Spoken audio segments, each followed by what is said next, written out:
എഴുത്തിൻ്റെ ലോകമാണ് പ്രധാനമായും എനിക്ക് വ്യക്തിപരമായിട്ട് അനുഭവമുള്ള രീതി. നിരന്തരമായി എഴുതിക്കൊണ്ടിരിക്കുക എന്ന് പറയുന്ന അസാമാന്യ സാമൂഹിക ധർമ്മം നിർവഹിക്കുന്ന ഒരാൾ എന്നുള്ള രീതിയിലാണ് കെ ബാബുരാജിനോട് എനിക്കുള്ള അനുഭവം. അദ്ദേഹം അതുപോലെ തന്നെ ഇപ്പം നമുക്ക് ഒരു സാർവലൗകികം, അന്തർദേശീയം എന്ന് പറയുന്ന ലോക സാഹിത്യ വ്യവഹാരത്തിൽ അനേക പുസ്തകങ്ങളുമായിട്ട് ബന്ധപ്പെട്ടും സിനിമകളുമായിട്ട് ബന്ധപ്പെട്ടും ചിത്രകലയുമായി ബന്ധപ്പെട്ടും ഒക്കെ കേരളത്തിൻ്റെ പരിസരത്തിൽ നിന്നും ചിന്തിക്കുന്ന ഒരാളാണ്. വാസ്തവത്തിൽ നിങ്ങൾ കെ ബാബുരാജിൻ്റെ മലയാളം ഇംഗ്ലീഷ് എഴുത്തുകൾ പലതുമുണ്ട്, ഫേസ്ബുക്കിലും ഒക്കെ അവൈലബിൾ ആയിട്ടുള്ള എഴുത്തുകളുണ്ട്. ഇത് തന്നെ വളരെ സീരിയസ് ആയിട്ട് അദ്ദേഹം ചെയ്യുന്ന ധാരാളം റെഫറൻസുകൾ വെച്ച് തന്നെ ചെയ്യുന്ന വളരെ പെയിൻഫുൾ ആയിട്ട് ചെയ്യുന്ന ഒരു പ്രോസസ്സാണിത്. ഞാൻ ഇന്നലെ പറഞ്ഞതുപോലെ കേരളത്തിൻ്റെ സോഷ്യൽ എഡ്യൂക്കേറ്റേഴ്സ് ഞാൻ വിശ്വസിക്കുന്ന കണ്ടംപററി ആയിട്ടുള്ള ആളുകളിൽ ഏറ്റവും പ്രധാനപ്പെട്ട ഒരാളാണ് കെ ബാബുരാജ് എന്ന് പറയാൻ എനിക്ക് യാതൊരു സംശയവും ഇല്ല. അപ്പോൾ ഏറെ ബഹുമാനത്തോടു കൂടി അദ്ദേഹത്തെ എല്ലാവർക്കും വേണ്ടി ഒരിക്കൽ കൂടി സ്വാഗതം ചെയ്തു. രണ്ടാമത്തെ കാര്യം, ഇതിൽ ആധുനിക ദേശരാഷ്ട്രം ഇന്ത്യയിൽ അതിൻ്റെ ഭരണകൂടപരമായിട്ടുള്ള അല്ലെങ്കിൽ ഏറ്റവും കൂടുതൽ ജനസമ്മതിയുള്ള രാഷ്ട്രീയം എങ്ങനെയാണ് ജനവിഭാഗങ്ങളെ കാണുന്നത് എന്നുള്ളൊരു ഒരു ഒരു പരിപ്രേക്ഷ്യം, ഒരു പെർസ്പെക്റ്റീവിൽ നിന്നാണ് നമ്മൾ ഇത്തരം കാര്യങ്ങൾ കാണുന്നത്. നമ്മൾക്ക് ഈ യൂറോപ്പിലെ ഒരു ഫ്രാങ്ക്ഫർട്ട് സ്കൂൾ ഉണ്ടാകുന്നതുമായി ബന്ധപ്പെട്ടുകൊണ്ടുള്ള ചരിത്ര പരിസരത്തെ പറ്റിയത് രണ്ടാം ലോകമഹായുദ്ധത്തോടു കൂടി രണ്ട് കാര്യങ്ങളാണ് യൂറോപ്പിലെ ഈ പണ്ഡിത വർഗത്തിനെ ഒരുപക്ഷെ ഏറ്റവും കൂടുതൽ പ്രശ്നവൽക്കരിച്ചത്. ഒന്ന്, യൂറോപ്പ് വലിയൊരു ആശയത്തിൻ്റെ ഒരു സംഹിതയാണ്, പുരോഗമനപരമായ ആശയങ്ങളുടെ ഒരു സംഹിതയാണ്. പക്ഷെ എന്തുകൊണ്ട് യൂറോപ്പിന് ഉള്ളിൽ ഇത്തരത്തിലുള്ള ഒരു പ്രശ്നമുണ്ട്? അതിനേക്കാൾ വലിയ പ്രശ്നം എന്തുകൊണ്ട് ചരിത്രത്തിലെ ഏറ്റവും അധികം രേഖപ്പെടുത്തിയിരിക്കുന്ന ഒരു വലിയ ജനസൈഡ് എങ്ങനെ നമ്മളുടെ യൂറോപ്പിൽ ഉണ്ടായി? ഈ ഒരു വലിയ ചിന്ത പലപ്പോഴും യൂറോപ്പിൽ ഉണ്ടായിരിക്കുന്ന അതിൻ്റെ ഭാഗമായിട്ടാണ് ഭരണകൂടങ്ങളുടെ സ്വഭാവത്തെ പറ്റിയുള്ള ചില നിരീക്ഷണങ്ങളും ചർച്ചകളും എഴുത്തുകളും ഒക്കെ നമുക്ക് തുടങ്ങുന്നത്. അത് അമേരിക്കൻ യൂണിവേഴ്സിറ്റികളിലും അതുപോലെ തന്നെ യൂറോപ്യൻ യൂണിവേഴ്സിറ്റികളിലും 1960-കളിലൊക്കെ വരുന്ന സമയത്ത് വളരെ ഗൗരവമായിട്ട് വരികയും വ്യവസ്ഥാപിതമായ പല പ്രത്യയശാസ്ത്രങ്ങളെയും വിമർശനാത്മകമായിട്ട് ചിന്തിക്കുന്ന രീതിയിലുള്ള എക്കണോമിക്സിലും ഫിലോസഫിയിലും സോഷ്യോളജിയിലും പൊളിറ്റിക്സിലും ഒക്കെയുള്ള സങ്കല്പങ്ങളെ വളരെ വ്യത്യസ്തമായിട്ട് പുനരവതരിപ്പിച്ച ഒരു പ്രസ്ഥാനമായിരുന്നു അത്തരത്തിലൊരു ക്രിട്ടിക്കൽ സ്കൂൾ. വാസ്തവത്തിൽ ഇന്ത്യയിൽ ഇപ്പം അങ്ങനെ ഒരു സ്കൂളൊക്കെ ഉണ്ടോ എന്ന് ചോദിച്ചു കഴിഞ്ഞാൽ ചില യൂണിവേഴ്സിറ്റികളൊക്കെ ആയിട്ട് ബന്ധപ്പെട്ടുകൊണ്ട് ഉള്ള ഒരു മോർ ദാൻ ലിബറൽ എന്ന രീതിയിലുള്ള ക്രിട്ടിക്കൽ തിങ്കിങ് ഉള്ള കുറേ സർവകലാശാലകളൊക്കെ നമുക്കുണ്ട്. അതിൻ്റെ ഒരു അത്തരത്തിലുള്ള ഒരു പരിസരം നമുക്കൊരു 90-കൾക്ക് ശേഷം വരെ ഉണ്ടായിരുന്ന ഒരു കാര്യമാണ്. ദേശരാഷ്ട്ര സങ്കല്പത്തെ വളരെ കൃത്യമായി വിചാരണ ചെയ്യുന്ന, പഠന വിചാരണ ചെയ്യുന്ന, നമ്മൾ വെറുതെ നമുക്കത് ഇഷ്ടമില്ല താല്പര്യമില്ല എന്നല്ല പറയുന്നത്, ഈ ഭൂരിപക്ഷ രാഷ്ട്രീയ വിചാരങ്ങൾ എന്ന് പറയുന്നത്, അതായത് കോൺഗ്രസിന്റെ രീതിയിലുള്ള 1-2 തരത്തിലുള്ള നാഷണലിസ്റ്റ് ധാരകൾ, അതുപോലെ തന്നെ ഹൈന്ദവ നാഷണലിസ്റ്റ് ധാരകൾ, അല്ലെങ്കിൽ മറ്റ് ഇതര മുസ്ലിം നാഷണലിസ്റ്റ് ധാര, ഇങ്ങനെയുള്ള പല സോഷ്യലിസ്റ്റ് ധാര, അതുപോലെ തന്നെ ഒരു റെവല്യൂഷൻ ബേസ്ഡ് ആയിട്ടുള്ള ഒരു അത്തരത്തിലുള്ള ധാരകൾ, ഇങ്ങനെ പല ധാരകളായിട്ടുള്ള ഒരു ദേശീയ സങ്കല്പത്തിനുള്ളിൽ എങ്ങനെയാണ് രാഷ്ട്രത്തിലെ പല ജനവിഭാഗങ്ങളെ ഈ ധാരകളെല്ലാം കണ്ടത് എന്നുള്ളതിൻ്റെ ഒരു പരിശോധനയിലൂടെയാണ് ഇത്തരത്തിലുള്ള പഠനം. അലോഷ്യസിന്റെ പഠനത്തെ പറ്റി ഇവിടെ ബിനോയ് പറഞ്ഞത് വളരെ സിഗ്നിഫിക്കൻ്റ് ആയിട്ടുള്ള ഒരു കാര്യമാണ്.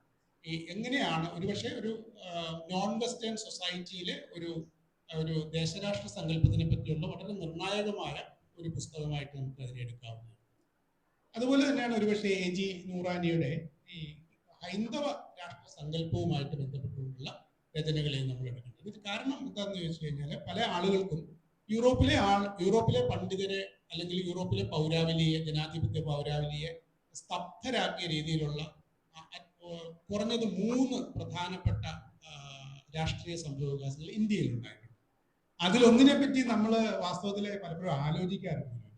അതിലൊന്ന് 1970-കളുടെ നടുവിൽ ബംഗാളിൽ നടന്നിട്ടുള്ള അതിഭയങ്കരമായ ഒരു എന്താ പറയുന്നത് മാസ് ഡിസപ്പിയറൻസ് ഓഫ് യൂത്ത് എന്ന് പറയുന്ന ഒരു പ്രതിഭാസമാണ്. ഇതേ സംഭവം തന്നെ അർജന്റീനയിൽ നടക്കുന്നതായിട്ട് നമുക്ക് കാണാം. 1950കൾക്കും 70കൾക്കും ഇടയിൽ വിദേശ പാശ്ചാത്യ സ്വാധീനമോ സോവിയറ്റ് സ്വാധീനമോ ഉള്ളതോ ഇല്ലാത്തതോ ആയ പല രാജ്യങ്ങളിലും ഇത്തരത്തിലുള്ള mass disappearance of militant youth സംഭവിക്കുന്നു. വാസ്തവത്തിൽ ബംഗാളിൽ സംഭവിക്കുന്നത് വളരെ പ്രധാനപ്പെട്ട ഒരു കാര്യം. അതിനുശേഷമാണ് നമുക്ക് 84 റൈറ്റ്സ്, അതിനുശേഷമാണ് നമ്മൾ ഗുജറാത്തിലെ ഈ പറയുന്ന വൻ രീതിയിലുള്ള ഈ 3 സംഭവങ്ങൾ എടുത്തു നോക്കിക്കഴിഞ്ഞാൽ ഇത് എല്ലാ ദേശരാഷ്ട്രങ്ങൾക്കും ബാധകമായ ഒരു സംഭവമാണ്. നമ്മൾ പൊതുവൽക്കരിക്കാവുന്നതാണെങ്കിലും നമ്മൾക്ക് കൂടുതൽ പരിചയവും അടുപ്പവും വായനയും ഉള്ള ഒരു സാഹചര്യം ഇതായതുകൊണ്ട് തന്നെ നമുക്ക് അതിനെപ്പറ്റിയുള്ള ആലോചനകൾ രൂപീകരിക്കാനായിട്ട് ഒരു പ്രത്യേക കേരളം എന്തുകൊണ്ടെന്ന് ചോദിച്ചു കഴിഞ്ഞാൽ, കേരളം നമുക്കറിയാം, നമ്മളെല്ലാവരും ഇന്നും ഉള്ളിൽ വിശ്വസിക്കുന്നത് പോലെയുള്ള ഒരു സമാധാന മേഖലയാണ്. നന്നായിരിക്കട്ടെ, പ്രശ്നമൊന്നുമില്ല. ഉറപ്പായിട്ടും അതിനൊരു വ്യത്യസ്തതയുണ്ട്. പക്ഷെ നമ്മൾ കാണേണ്ട ഒരു കാര്യം, നമുക്ക് ചുറ്റും വളർന്നു വരുന്ന അസഹിഷ്ണുതകളുടേതായിട്ടുള്ള ഒരു വലിയ പ്രപഞ്ചമുണ്ട്. അതിന്റെ പ്രപഞ്ചത്തിൽ ജീവിക്കുമ്പോൾ നമ്മളുടെ ദൈനംദിന ജീവിതത്തിൽ നമ്മൾ സംസാരിക്കേണ്ടി വരുമായിരിക്കും. അങ്ങനെ സംസാരിക്കുമ്പോൾ നമ്മൾ എങ്ങനെയാണ് ഈ അസഹിഷ്ണുതയുടെ രാഷ്ട്രീയത്തിനെ ഒരു സാമൂഹ്യ ശാസ്ത്ര വിദ്യാർത്ഥി എന്ന രീതിയിൽ എങ്ങനെയാണ് അസഹിഷ്ണുത രാഷ്ട്രീയങ്ങളെ നമ്മൾ ഒരു ഗവേഷണപരമായ രീതിയിൽ സംസാരത്തിൽ എങ്ങനെ കൊണ്ടുവരാം എന്നുള്ളതിനെ പറ്റി ഒരു ആലോചന നമുക്ക് വളരെ ആവശ്യമാണ്. അതിന് ഈ ഒരു അവതരണം സഹായിക്കുമെന്ന് ഞാൻ കരുതുന്നു. അതുകൊണ്ട് വീണ്ടും അദ്ദേഹത്തെ സ്വാഗതം ചെയ്ത് സംസാരിക്കും.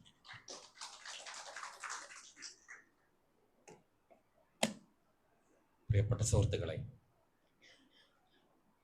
Issues of modern others. പലപ്പോഴും നമ്മൾ ശ്രദ്ധിച്ചിട്ടുള്ള ഒരു കാര്യം, നോൺ മോഡേൺ എന്നുള്ള വാക്ക് വളരെ അപൂർവമായിട്ടാണ് ഉപയോഗിക്കുന്നത്. പലപ്പോഴും പ്രീ മോഡേൺ എന്നുള്ളതാണ് പലപ്പോഴും നമ്മൾ പറയുന്ന ഈ പാർശ്വവൽകൃത സമൂഹങ്ങളെ പറ്റി പറയാറുള്ളത്. ഒരു ആധുനിക പൂർവാധുനികർ എന്നുള്ളൊരു വാക്കാണ്. പലപ്പോഴും ഇപ്പം കേരളത്തിൽ നമുക്ക് എപ്പോഴും എപ്പോഴും അറിയാവുന്ന ഒരു ആവശ്യമാണ്. ഇപ്പം മുസ്ലിങ്ങളെ പറ്റി പറയുവാണെങ്കിൽ പലപ്പോഴും നമ്മൾ പറയാറുള്ള കാര്യം അവർ 6-ാം നൂറ്റാണ്ടിലെ ആൾക്കാരാണ് എന്ന് നമ്മൾ എപ്പോഴും ചെയ്യാറുണ്ട്. കാരണം എന്ന് പറഞ്ഞാൽ പുരോഗമനം എന്ന് പറയുന്ന വലിയൊരു കൺസെപ്റ്റ് വെച്ച് നോക്കുമ്പോൾ, അല്ലെ പുരോഗതിയെ പറ്റിയുള്ള നമ്മുടെ കാഴ്ചപ്പാട് വെച്ച് നോക്കുമ്പോൾ, അവരുടെ കാഴ്ചപ്പാട് പലപ്പോഴും മതവുമായിട്ടും സദാചാരവുമായിട്ടൊക്കെ ബന്ധപ്പെട്ട് കിടക്കുന്നതുകൊണ്ട് തന്നെ അവർ ആ ഒരു പ്രത്യേക കാലഘട്ടത്തിൽ നിന്ന് ഇങ്ങോട്ട് വന്നിട്ടില്ല, ഇവിടെ എത്താതെ നിൽക്കുന്നു, അല്ലെങ്കിൽ തപ്പിത്തടഞ്ഞ് ഒരു സ്ഥലത്ത് നിൽക്കുന്നു എന്നുള്ള അർത്ഥത്തിൽ പ്രീ മോഡേൺ എന്ന നിലയിൽ മോഡേണിറ്റി ആയിട്ട് അവരുടെ എൻഗേജ്മെന്റ് പൂർണ്ണമായിട്ട് വന്നിട്ടില്ല. നോൺ മോഡേൺ ആണെന്ന് പറയുന്നതും ഇതുപോലെ തന്നെ ഒരു പ്രശ്നം. അത് വേറൊരു വിധത്തിലാണ് ആവുന്നത്. എന്ത് പറഞ്ഞാലും പ്രീ മോഡേൺ അല്ലെങ്കിൽ നോൺ മോഡേൺ എന്നൊക്കെ പറയുന്ന വ്യവഹാര തലങ്ങളിലാണ്, അർത്ഥങ്ങളിലാണ്, സൂചനകളിലാണ് പലപ്പോഴും ലോകത്തിലെ മിക്കവാറും എല്ലാ പാർശ്വവൽകൃത സമൂഹങ്ങളും ചിത്രീകരിക്കപ്പെടുന്നതിന് കാരണം. അതിന് കാരണം ഒന്ന് ഒരു വിമർശന ഒരു നിർവചനപരത തന്നെയാണ്. ആരാണ് നിർവചിക്കുന്നത് എന്ന് പറയുന്ന ഒരു വലിയ പ്രശ്നമുണ്ട്. ഇപ്പം കീഴാള സമൂഹങ്ങളെയാണ് നമ്മൾ ദരിദ്രർ എന്നൊക്കെ ഉൾക്കൊള്ളുന്നത്. ഈ സമൂഹത്തെ നിർവചിക്കുന്നത് എങ്ങനെയാണ്, ആരാണ് നിർവചിക്കുന്നത് എന്ന് പറയുന്നത് വെച്ചാണ് അത് മോഡേൺ ആണോ, പ്രീ മോഡേൺ ആണോ, നോൺ മോഡേൺ ആണോ എന്നൊക്കെയുള്ള കൺസെപ്റ്റുകൾ സമൂഹത്തിലുണ്ടാകുന്നത്. എനിക്ക് തോന്നുന്നത് നോൺ മോഡേൺ ആയിട്ട് അല്ലെങ്കിൽ പ്രീ മോഡേൺ ആയിട്ട് ദലിതരെയോ മുസ്ലിങ്ങളെയൊക്കെ കാണുന്നതിന് പ്രധാനപ്പെട്ട കാരണങ്ങളിലൊന്ന് ഒരു സമുദായം എന്ന നിലയിൽ ഒരു തിരസ്കാരം അവരുടെ മേലുണ്ട്. അതായത് കേരള സമൂഹത്തിലെ ലിറ്ററേച്ചറിലൂടെ നമ്മൾ നോക്കുകയാണെങ്കിൽ കേരളത്തിലെ ഏറ്റവും പ്രധാനപ്പെട്ട പുരോഗമന സാഹിത്യത്തിൻ്റെ ഏറ്റവും നെടും തൂണായിട്ട് അറിയപ്പെടുന്നത് നമ്മുടെ ജാതി വ്യവസ്ഥയെ അഡ്രസ്സ് ചെയ്യുന്ന സ്ത്രീകളുടെ അടിമത്തത്തെ അല്ലെങ്കിൽ സ്ത്രീകളുടെ ഗാർഹികമായ അടിമത്തത്തെ അഡ്രസ്സ് ചെയ്യുന്ന കൃതികളെയൊക്കെയാണ് നമ്മൾ പലപ്പോഴും നമ്മുടെ പുരോഗമനത്തിൻ്റെ ഒരു തരം തോതുകളായിട്ട് കണക്കാക്കുന്നത്. ഇപ്പം ദലിതരെ സംബന്ധിച്ച് പലപ്പോഴും പുരോഗമന സാഹിത്യമായിട്ട് കണക്കാക്കപ്പെടുന്നതിൽ ഒരു വളരെ പ്രധാനപ്പെട്ട ഒരു കാര്യം നവോത്ഥാന കാലഘട്ടത്തിൽ ഉണ്ടായെന്ന് പറയുന്ന ദുരവസ്ഥയാണ്. അത് നേരിട്ട് ജാതി അഡ്രസ്സ് ചെയ്യുന്നുണ്ട്. അതുപോലെ തന്നെ അതിൽ ദലിതരും സ്ത്രീയും 2 തരത്തിൽ അടിച്ചമർത്തപ്പെടുന്ന 2 വിഭാഗങ്ങൾ അതിൽ സന്നിഹിതരാകുന്നുണ്ട്, അത് പ്രസന്റ് ആവുന്നുണ്ട്. ആ പ്രസന്റ് ആകുന്നതിലൂടെ കേരള സമൂഹത്തിലെ ഏറ്റവും പ്രധാനപ്പെട്ട, അതുപോലെ ഇന്നലെ വരെ ഉണ്ടായിരുന്ന മുഴുവൻ കൾച്ചറലായ കാഴ്ചപ്പാടുകളിൽ നിന്നും മാറി പുതിയ ഒരു കാലഘട്ടം ഉദയം ചെയ്യുന്നതിനെ പറ്റി, പുതിയൊരു ഭാവന ലോകത്തേക്ക് വരുന്നതിനെ പറ്റിയുള്ള ഒരു സങ്കല്പം മുന്നോട്ട് വെക്കുന്നതാണ് ദുരവസ്ഥ എന്ന് പറയുന്ന കുമാരനാശാന്റെ കൃതി. അതാണ് നമ്മുടെ പുരോഗമന സാഹിത്യത്തിന്റെ അല്ലെങ്കിൽ നമ്മുടെ പുരോഗമന മനസ്സിന്റെ ഏറ്റവും പ്രധാനപ്പെട്ട ഒരു തൂണായിട്ട്, സ്തംഭമായിട്ട് ചിത്രീകരിക്കപ്പെടുന്ന ഒരു കൃതിയാണ്. ഈ കൃതിയിലൊരു പ്രത്യേകത നമ്മൾ കടന്നു പോവുകയാണെങ്കിൽ, അതിൽ ചാത്തൻ എന്ന് പറയുന്ന ഒരു പുലയനാണ്, അല്ലെങ്കിൽ ഒരു ദലിതനാണ് അതിലെ കഥാപാത്രം. വേറൊന്ന് സാവിത്രി എന്ന് പറയുന്ന ഒരു അന്തർജൻ. പക്ഷെ ഇവിടെ ഒരു ഇതിലൊരു പ്രശ്നം എന്ന് പറഞ്ഞു കഴിഞ്ഞാൽ, ഈ ദലിതരെ പറ്റി പറയുമ്പോൾ അവിടെ ഒരു സമുദായ ബാഹ്യരാക്കി മാറ്റുന്നുണ്ട് അവർ. അല്ലെങ്കിൽ അദ്ദേഹം ഒരു റോബിൻസൺ ക്രൂസോയെ പോലെ ഒരു ഒറ്റപ്പെട്ട ഒരു മനുഷ്യനാണ് അയാൾ എന്ന് വിചാരിച്ച് ആ ഒറ്റപ്പെട്ട അയാളുടെ അവസ്ഥയിൽ നിന്ന് അയാൾക്ക് ഒരു കാരണവശാലും കേരള സമൂഹം ഇന്നത്തെ ഏറ്റവും പ്രധാനപ്പെട്ട ഒരു സിനിമയിലേക്ക് വരുമ്പോൾ, നമ്മുടെ ഏറ്റവും വളരെ പ്രധാനപ്പെട്ട സിനിമയായിരിക്കാം നമ്മുടെ ഒരു ഇതുണ്ടല്ലോ, മറ്റേ ഹർഷാദ് സംവിധാനം ചെയ്തൊരു സിനിമ ഉണ്ടല്ലോ, പുഴു എന്ന് പറഞ്ഞ സിനിമയിൽ കൊണ്ടൊരു ദലിതനും അതേപോലെ തന്നെ ഒരു നമ്പൂതിരി സ്ത്രീയും ദലിതനായ ഒരു ഭർത്താവും ഉള്ള ഒരു സിനിമയാണ് പുഴു എന്ന് പറഞ്ഞ സിനിമ. ഇതിലേക്ക് വരുമ്പോഴും ഈ അതിലെ നായകൻ, പുഴു എന്ന് പറഞ്ഞ സിനിമയിലെ നായകനും സമുദായ ബാഹ്യനും ആണ്. അയാൾക്കൊരു സമുദായമില്ല. ഓർമ്മകളുടെ നമ്മുടെ സമൂഹത്തിനകത്തെ ഒരു എന്താണ് സമുദായം ഇല്ലാതായി പോകുന്നത് അയാൾക്ക്. സമുദായം അതേപോലെ തന്നെ ഇന്നലെ നമ്മളൊരു സംഭവം നോക്കും. ഇപ്പം ഇന്നലെ നമ്മുടെ കേരളത്തിലൊരു വിവാദം ഉണ്ടാകുന്നുണ്ട്. ഇപ്പം കേരളത്തിൽ പൊളിറ്റിക്കൽ രംഗത്ത്, തെരഞ്ഞെടുപ്പ് രംഗത്ത് ഇന്നലെ ഒരു വിവാദം ഉണ്ടാകുന്നുണ്ട്.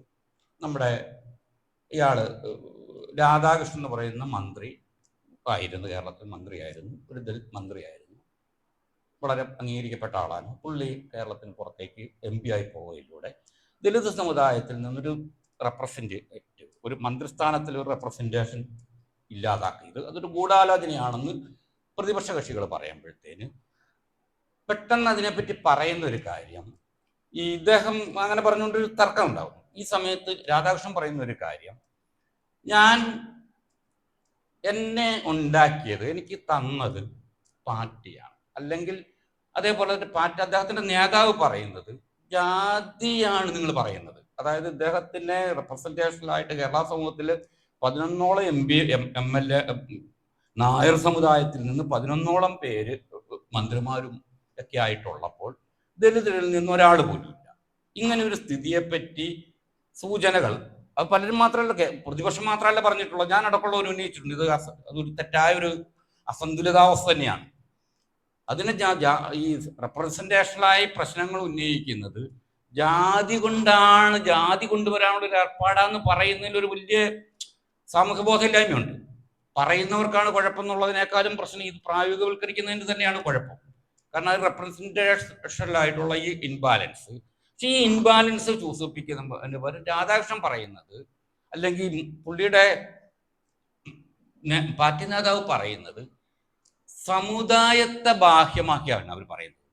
ജാതി, അതായത് എൻ്റെ പാർട്ടി എന്നൊക്കെ പറയുന്നുണ്ടെങ്കിൽ പോലും, പക്ഷെ ലോക ചരിത്രം നമ്മൾ നോക്കുവാണെങ്കിൽ മാർക്സിസത്തിന്റെ അടിസ്ഥാനത്തിലാണ് അവർ രണ്ടുപേരും സംസാരിച്ചെങ്കിൽ അവർ വർഗത്തെയല്ലേ പറയേണ്ടത്. എൻ്റെ വർഗമാണ് എൻ്റെ പവറിന് കാരണം. അതാണല്ലോ തൊഴിലാളി വർഗം എന്ന് പറഞ്ഞ ഒരു സങ്കല്പത്തിലാണ് മാർക്സിസം നിർമ്മിക്കപ്പെട്ടിരിക്കുന്നത്. അതിൻ്റെ വിജയം, അതിൻ്റെ പരാജയം, അതിൻ്റെ അധികാരപ്രാപ്തി, അതിൻ്റെ കർത്തൃത്വശേഷി, അതിനെപ്പറ്റിയല്ലേ പറയണം. പക്ഷെ ഇവിടെ രാധാകൃഷ്ണന്റെ സംസാരത്തിലും അതേപോലെ പാർട്ടി നേതാവിൻ്റെ സംസാരത്തിലും അവർ പറയുന്നതിൽ അവരുടെ സമുദായം ഇല്ലാതായി മാറും. സമുദായത്തെപ്പറ്റി പൂർണ്ണമായ ആബ്സെന്റ് ആണ്. ഇതൊരു നിർബന്ധിതമായ കാര്യമായിട്ടാണ് എൻ്റെ ഒരു ഞാൻ പറയാൻ ഉദ്ദേശിക്കുന്നത്. അല്ലെങ്കിൽ നമ്മളുടെ തെളിവതാണ്. അതായത് ദലിതർ അവരുടെ സമുദായത്തെ പൂർണ്ണമായിട്ടും ചിന്തിക്കാൻ പാടില്ലാത്ത രീതിയിൽ ഒരു നിർബന്ധിത അവസ്ഥയിലാണ് നമ്മുടെ മോഡേണിറ്റിയെ പറ്റിയുള്ള നമ്മുടെ കാഴ്ചപ്പാട് നിലനിൽക്കുന്നത്. അതുകൊണ്ടാണ് ഞാൻ ദുരവസ്ഥയെ പറ്റി പറഞ്ഞത്. ഈ ദുരവസ്ഥ പുഴുവിലായാലും ഈ പറയുന്ന പ്രോമിനൻ്റായ രാഷ്ട്രീയ നേതാക്കന്മാരുടെയും മന്ത്രിമാരുടെയൊക്കെ സങ്കല്പങ്ങളിൽ ദലിതരുടെ സമുദായ ബാഹ്യരും ചരിത്രബാഹ്യരുമാവുന്ന ഒരു കർത്തൃത്വ ഉള്ളവരായി മാറുന്നു, അല്ലെ കർത്തൃത്വമില്ലാത്തവരായി മാറേണ്ടതായ ഒരു നിർബന്ധിത അവസ്ഥ നിലനിൽക്കുന്നുണ്ട്. ഇതിനെയായിരിക്കും ചിലപ്പോൾ നമ്മൾ അതുകൊണ്ടായിരിക്കും ഇവരെ പറ്റി ഒരു കാര്യം പറയുമ്പോൾ അവരെ ഒരു മോഡേണിറ്റിയുടെ അകത്തെ അല്ലെങ്കിൽ സാമൂഹ്യമായ ശരീര നിർമ്മിതി എന്ന് പറയാം, അല്ലെങ്കിൽ രാഷ്ട്ര നിർമ്മിതി അല്ല ദേശനിർമ്മിതി എന്നൊക്കെ പറയുന്ന ഘടകങ്ങളിൽ ഇവരുടെ പ്രാതിനിധ്യം ചർച്ചയ്ക്ക് വിധേയമല്ലാതായി പോയത്.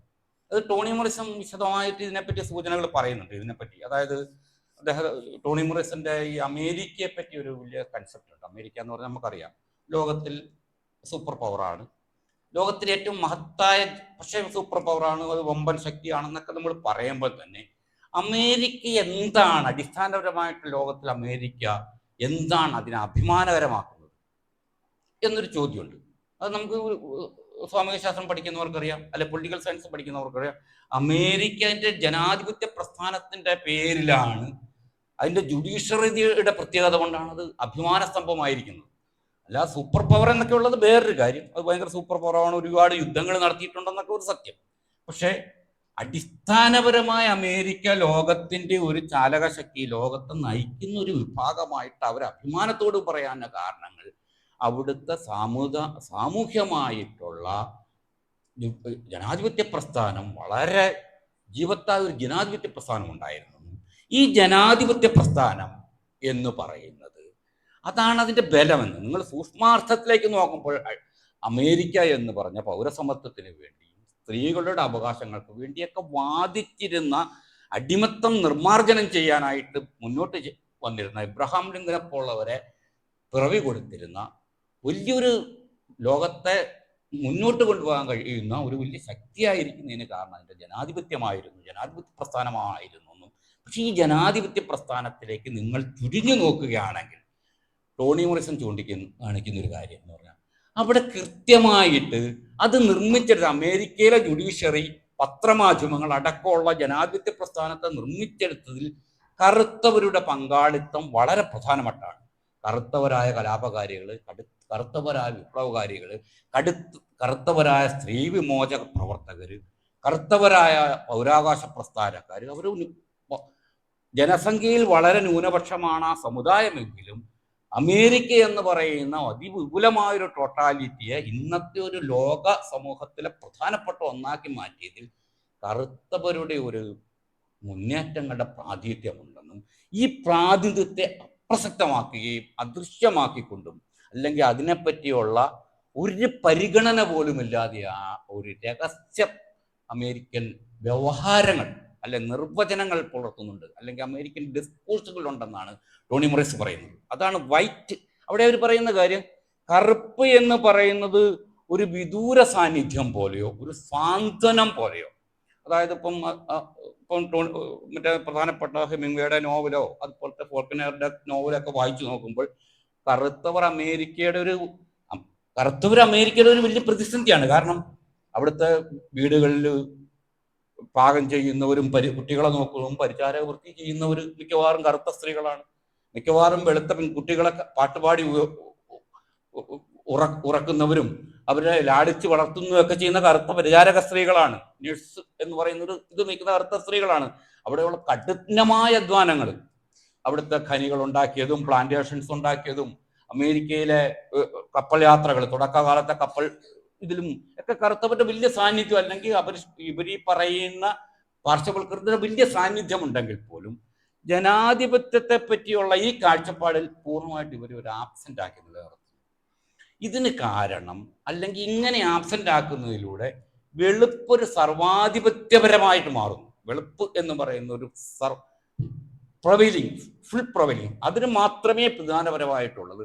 മറ്റത് വളരെ വിദൂരതയിൽ ഒരു സാന്ത്വനം പോലെയോ ഒരു കാൽപ്പനിക പ്രതിഭാസം പോലെയോ അല്ലെങ്കിൽ ഒരു ട്രാൻസിയന്റ് വളരെ വന്നു മാറിപ്പോകുന്നൊരു സാധനം പോലെ ഒരു അങ്ങനെയൊക്കെ പറയുന്ന സാന്നിധ്യമായിട്ട് പോകുന്നതിലൂടെ ആ സ്ട്രക്ചറലായിട്ട് ആ സമൂഹത്തിലുള്ള അപരരുടെ അല്ലെ ഇതരരുടെ സാന്നിധ്യത്തെ അപ്രസക്തമാക്കി കളയുന്ന ഒരു വ്യവഹാര മണ്ഡലമാണ് അമേരിക്കൻ സൊസൈറ്റി നിൽക്കുന്നതെന്ന് ടോണി മോറിസന്റെ ഒരു വ്യാഖ്യാനം ഞാൻ പണ്ട് സൂചിപ്പിച്ചിട്ടുള്ളതാണ്.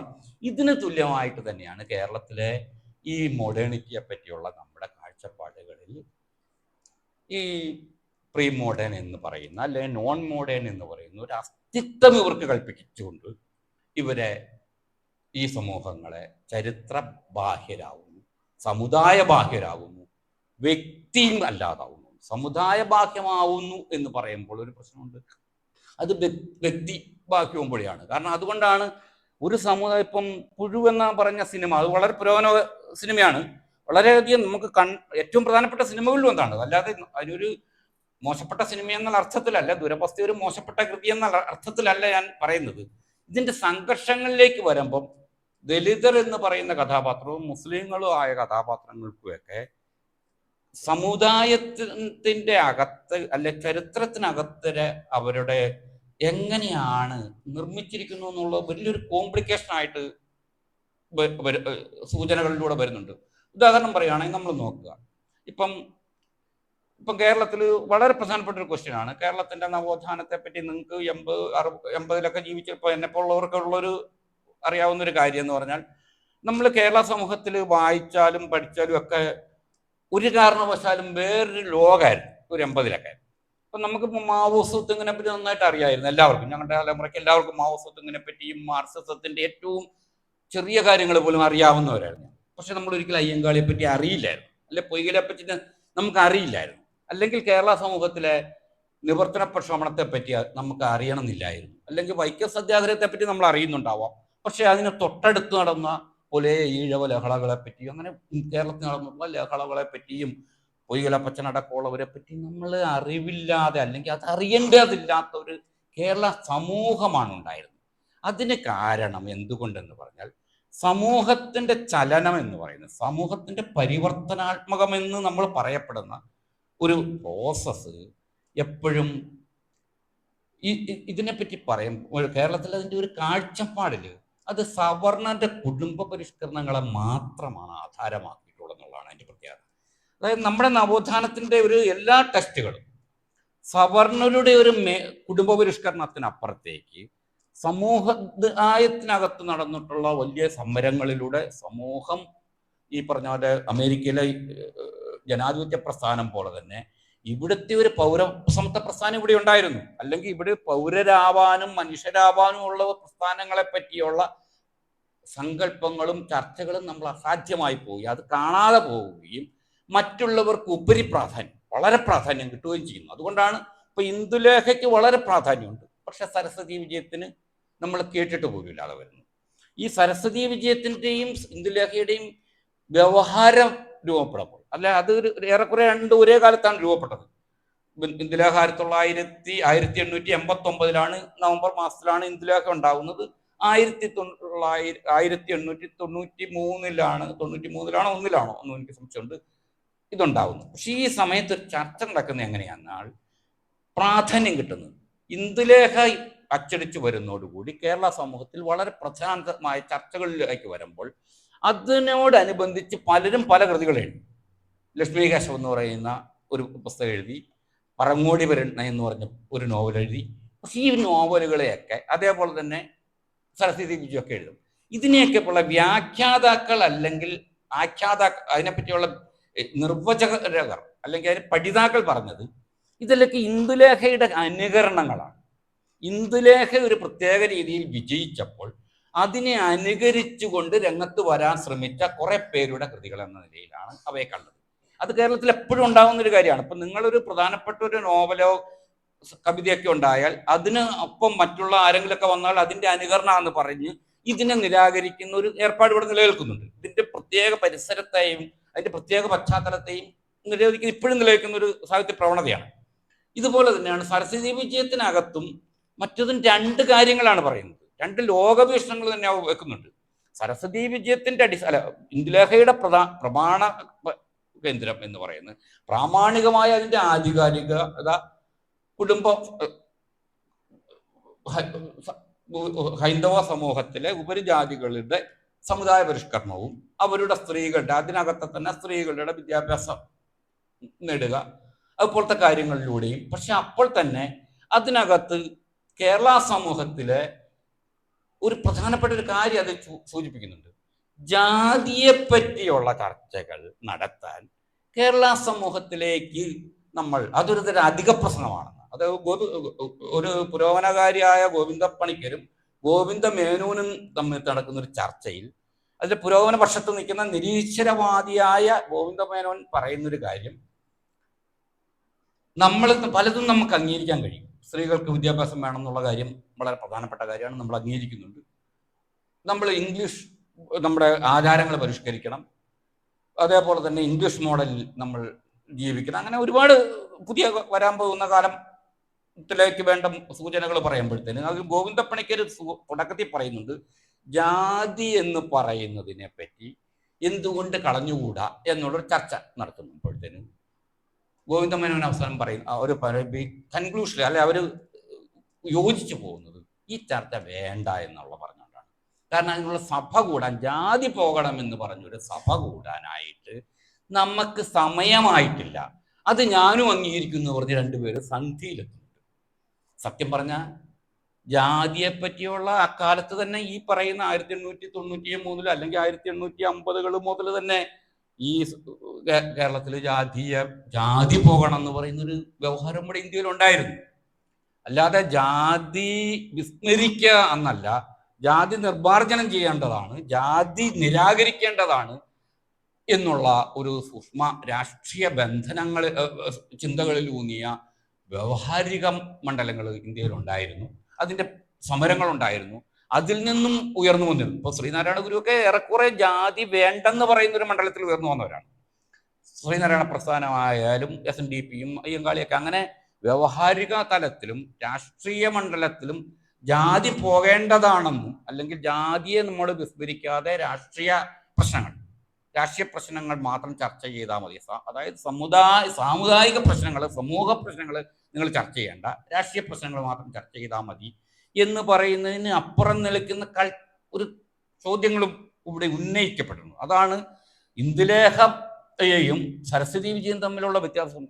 സരസ്വതി വിജയൻ നേരായിട്ട് ജാതി പോകണമെന്നും, ജാതി പോയാലാണ് അടിസ്ഥാനപരമായിട്ട് ബ്രാഹ്മണ്യം എന്ന് പറയുന്ന ഒരു കൾച്ചർ, അത് വളരെ ഇതാണ്. അംബേദ്കർക്കും വളരെ മുൻകാലത്ത് തന്നെ ഈ ഇന്ത്യയുടെ ജാതി വ്യവസ്ഥ എങ്ങനെയാണ് ജ്ഞാനത്താൽ, ഇന്ത്യയിലെ വേദോപനിഷത്ത് ജ്ഞാനമണ്ഡലത്താലാണ് നിർമ്മിതമായിരിക്കുന്നതെന്നും, ശാംഭൂക വധമടക്കം, ഇന്ന് നമ്മൾ ചർച്ച ചെയ്യപ്പെടുന്ന ശാംഭൂകന്റെ വധമടക്കമുള്ള, അല്ലെ മനുസ്മൃതിയുടെ എങ്ങനെയാണ് ജാതിയെ നിർമ്മിച്ചടക്കമുള്ള കാര്യങ്ങളെല്ലാം സരസ്വതി വിജയത്തിൽ ചർച്ച ചെയ്യുകയും, സ്ത്രീകളുടെ ഒരു പദവിയെപ്പറ്റി അത്ഭുതകരമായ രീതിയിലുള്ള, ഇന്ദുലേഖ സ്ത്രീയുടെ പദവിയെ കാണുന്നതിനേക്കാൾ വളരെ വികസിതമായ രീതിയിൽ സ്ത്രീയും ഒരാണിൻ്റെ ഒരു അവസാനം ഇവർ ഒരുമിച്ച് കൂടുന്നുണ്ട്. ഈ സമയത്ത് സ്ത്രീകൾക്ക് ഇരിക്കാമോ, എൻ്റെ ഭർത്താവിൻ്റെ മുമ്പിൽ ഞാൻ ഇരിക്കുകയില്ല എന്ന് സുഭദ്ര പറയുന്നുണ്ട് ആ സമയത്ത്. അപ്പം മറ്റേ കഥാപാത്രം പറയുന്നെന്ന് പറഞ്ഞ്, നീ ഇരിക്കുക, ഇവിടെ ഇരിക്കുക, ഭർത്താവിൻ്റെ മുമ്പിൽ ഇരിക്കാൻ മേല എന്നൊക്കെ പറയുന്ന നിയമങ്ങളൊക്കെ നമ്മൾ കളയണം, സ്ത്രീ അവിടെ ഇരിക്കണം എന്നൊക്കെ പറയുന്ന രീതിയിൽ കേരള സമൂഹത്തിലെ സ്ത്രീ വിമോചന ചർച്ചകൾക്ക് വളരെ ആഴവും പദവിയായിട്ട് തന്നെ ബന്ധപ്പെടുത്തിക്കൊണ്ടുള്ള ചർച്ചകളുള്ള കൃതിയാണ്. ഈ കൃതിയെ മാത്രമല്ല, അത് ബാസൽ മിഷൻകാരുടെ, അതായത് നവോത്ഥാനത്തിന്റെ ഇന്ത്യയിലെ ഹിന്ദുത്വത്തിന് വലിയൊരു ശക്തമായ എതിരാളിയായിരുന്നു മതപരിവർത്തന ഭയം. ഈ മതപരിവർത്തനം ചെയ്യും അല്ലാതെ ആദ്യകാലത്ത് ഹിന്ദുക്കളുടെ ആരും ശ്രദ്ധിച്ചിരുന്നില്ല. ഈ കീഴ്ജാതിക്കാരായ ആൾക്കാർ മതപരിവർത്തനത്തിലൂടെ സെമിറ്റിക് മതങ്ങളിലേക്ക്, ക്രിസ്ത്യൻ മതത്തിലേക്കും മുസ്ലിം മതത്തിലേക്കും പോവുകയാണെങ്കിൽ നല്ലത് തന്നെയായിട്ട് അവർ ആദ്യം വിചാരിച്ചത്.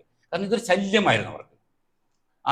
ആദ്യ കാലഘട്ടങ്ങളിൽ ഈ സവർണ ഹിന്ദുക്കളെ സംബന്ധിച്ച് ദലിതരൊക്കെ അവരുടെ ഒപ്പം ഉള്ളതൊരു ശല്യമായിരുന്നു. കാരണം അവരുടെ ആധികാരികതയ്ക്ക് വലിയ പ്രശ്നമില്ലായിരുന്നു.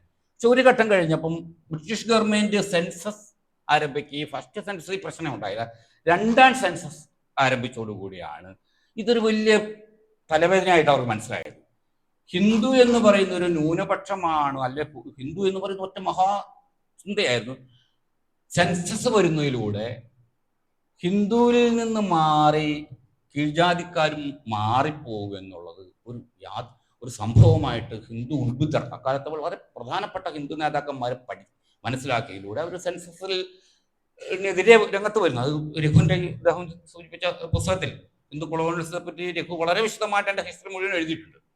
അതിൽ പറയുന്ന പ്രകാരം ഹിന്ദുക്കളുടെ ഒരു ആദ്യഘട്ടത്തിൽ ദലിതരുടെ ശത്രുക്കൾ അല്ലെങ്കിൽ ഒരു ശല്യമായിരുന്നു അവരുടെ ഒപ്പം നിൽക്കുന്നവർ. മറിച്ച് പിൻകാലത്ത് ഹിന്ദു ഒരു ജനസംഖ്യാപരമായി ന്യൂനപക്ഷ, സവർണ ഹിന്ദു വളരെ മൈനറായൊരു ജനസംഖ്യാ ന്യൂനപക്ഷമാണെന്ന് സെൻസസ് തെളിയിക്കും എന്ന് മനസ്സിലായതോടുകൂടി ഹിന്ദു എന്ന് പറയുന്ന ആൾക്കാരുടെ ബെൽറ്റിനകത്ത് അവർണരെയും കൂടെ നിലനിർത്തേണ്ട ഒരു ബാധ്യത വന്നു. ഈ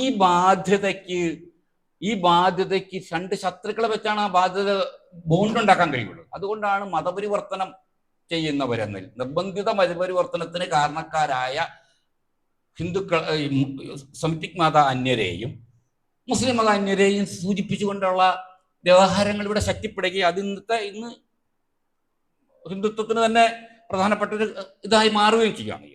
ഈ സരസ്വതി വിജയത്തിൽ അതിലുണ്ട്. ബാസൽ മിഷൻകാർ ഉണ്ടാക്കുന്ന തൊഴിൽപരമായ ദലിതർക്കാരായ പുലയനായ ഒരു സമുദായത്തിൽപ്പെട്ട ഒരു വ്യക്തി, ഒറ്റപ്പെട്ട വ്യക്തിയെ ഒരു തൊഴിലിടത്തിലേക്ക്, ബാസൽ മിഷൻകാരുടെ ഒരു തൊഴിലിടത്തിലേക്ക്, അതുപോലെ തന്നെ ഇതിന് വിധേയമായ, അതായത് പിണ്ടം ചെയ്ത് പുറത്താക്കപ്പെട്ട ഒരു ബ്രാഹ്മണ സ്ത്രീ, ആ നമ്പൂതിരി സ്ത്രീയെയും ബാസൽ മിഷൻകാർ ഒരേപോലെ തന്നെ തൊഴിലിലൂടെ പുതിയൊരു കൈത്തൊഴിലേക്ക് കൊണ്ടുപോയിക്കൊണ്ട് ഇവർ രണ്ടുപേരും പരിഷ്കരിക്കുന്നവരായി മാറുകയും വിദ്യാഭ്യാസത്തിലേക്ക് കടന്നു വരികയൊക്കെ ചെയ്യുന്ന പുതിയ കാലഘട്ടത്തിന്റെ ഏറെക്കുറെ എല്ലാ കാര്യങ്ങളും സൂചിപ്പിക്കുകയും ബ്രാഹ്മണിസ് അടക്കമുള്ളവയെ പ്രശ്നവൽക്കരിക്കുമ്പോൾ കൃത്യമായിട്ട് മറ്റത് മടങ്ങിപ്പോവുകയാണ്. സരസ്വതി വിജയം മറ്റേ ഇന്ദുലേഖം മടങ്ങിപ്പോവുകയാണ്. കൃത്യമായിട്ട് അത് മുസ്ലിം അപരത്വത്തെ ഒരു ശത്രുതാപരമായി തന്നെ കാണുന്നുണ്ട്.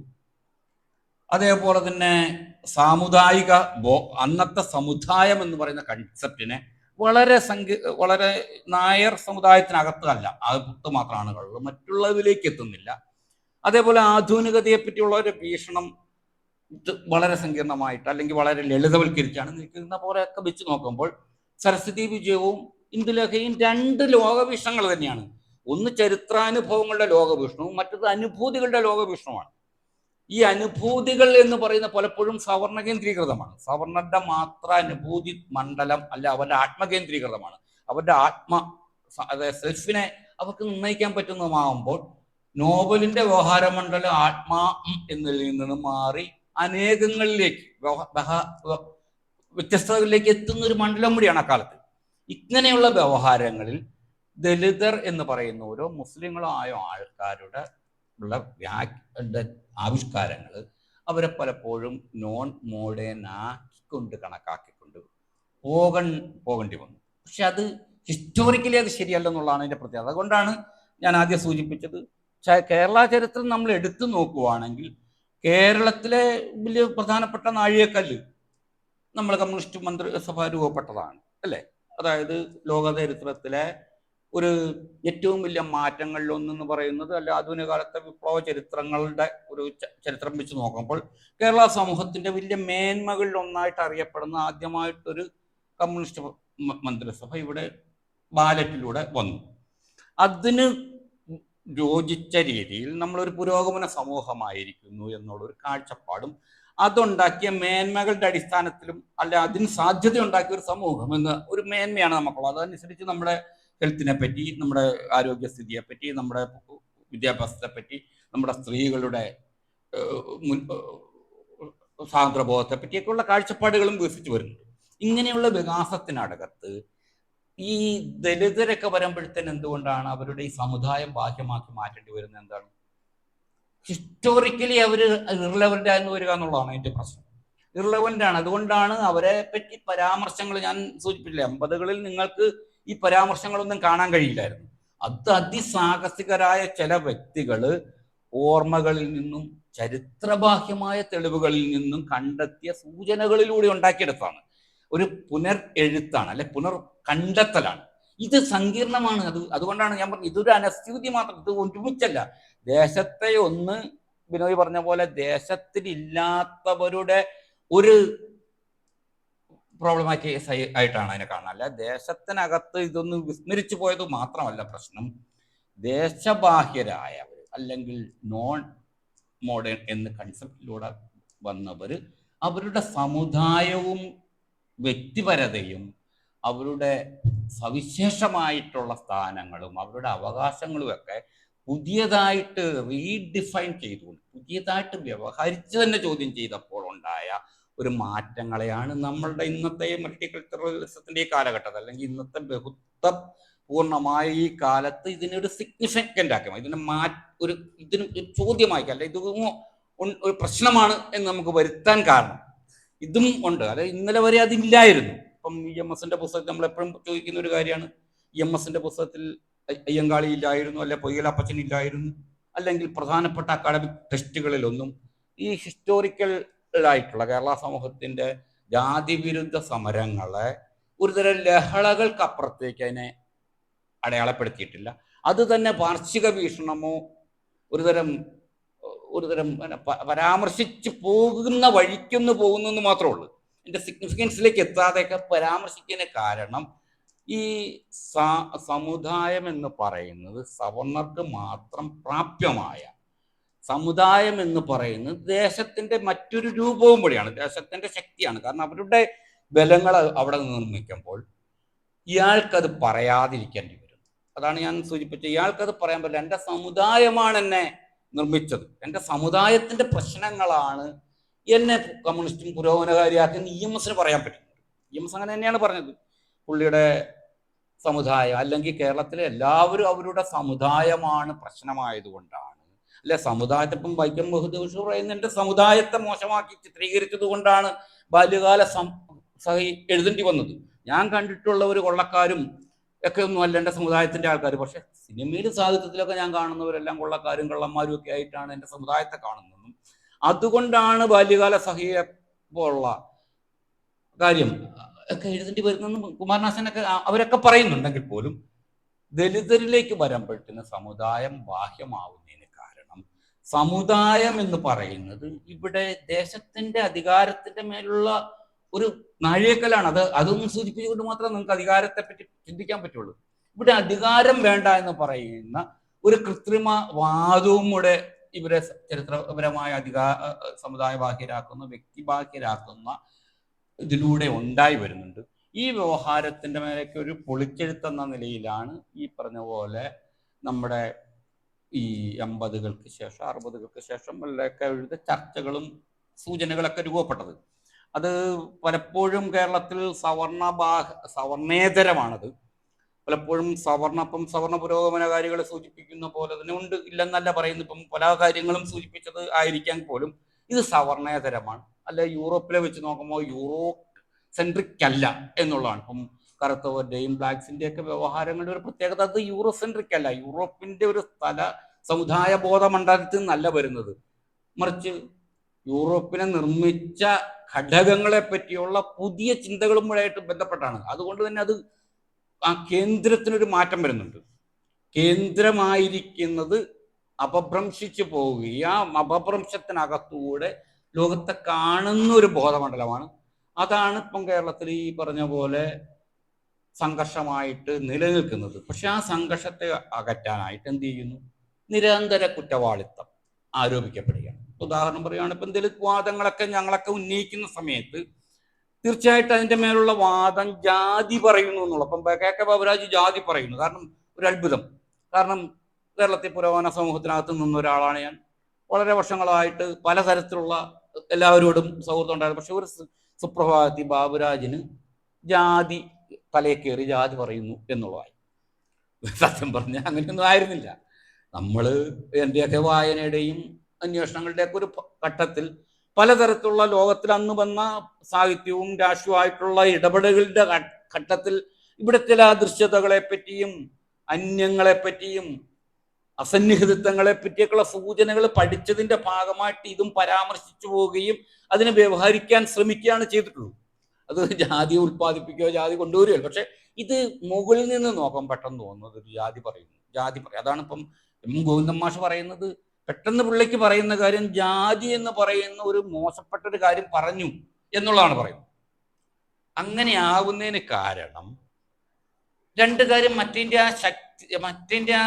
അത് പറയുമ്പോൾ കീഴാളരത് പറയുമ്പോൾ അതൊരു ദോഷമായി മാറുകയും മേലാളരത് പറയുമ്പോൾ അത് അവരുടെ ഓർമ്മകളുടെ അല്ലെങ്കിൽ അവരുടെ സംസ്കാരത്തിന്റെ ഒരു പ്രശ്നമായിട്ട് നിലനിൽക്കുകയും ചെയ്യുന്നു.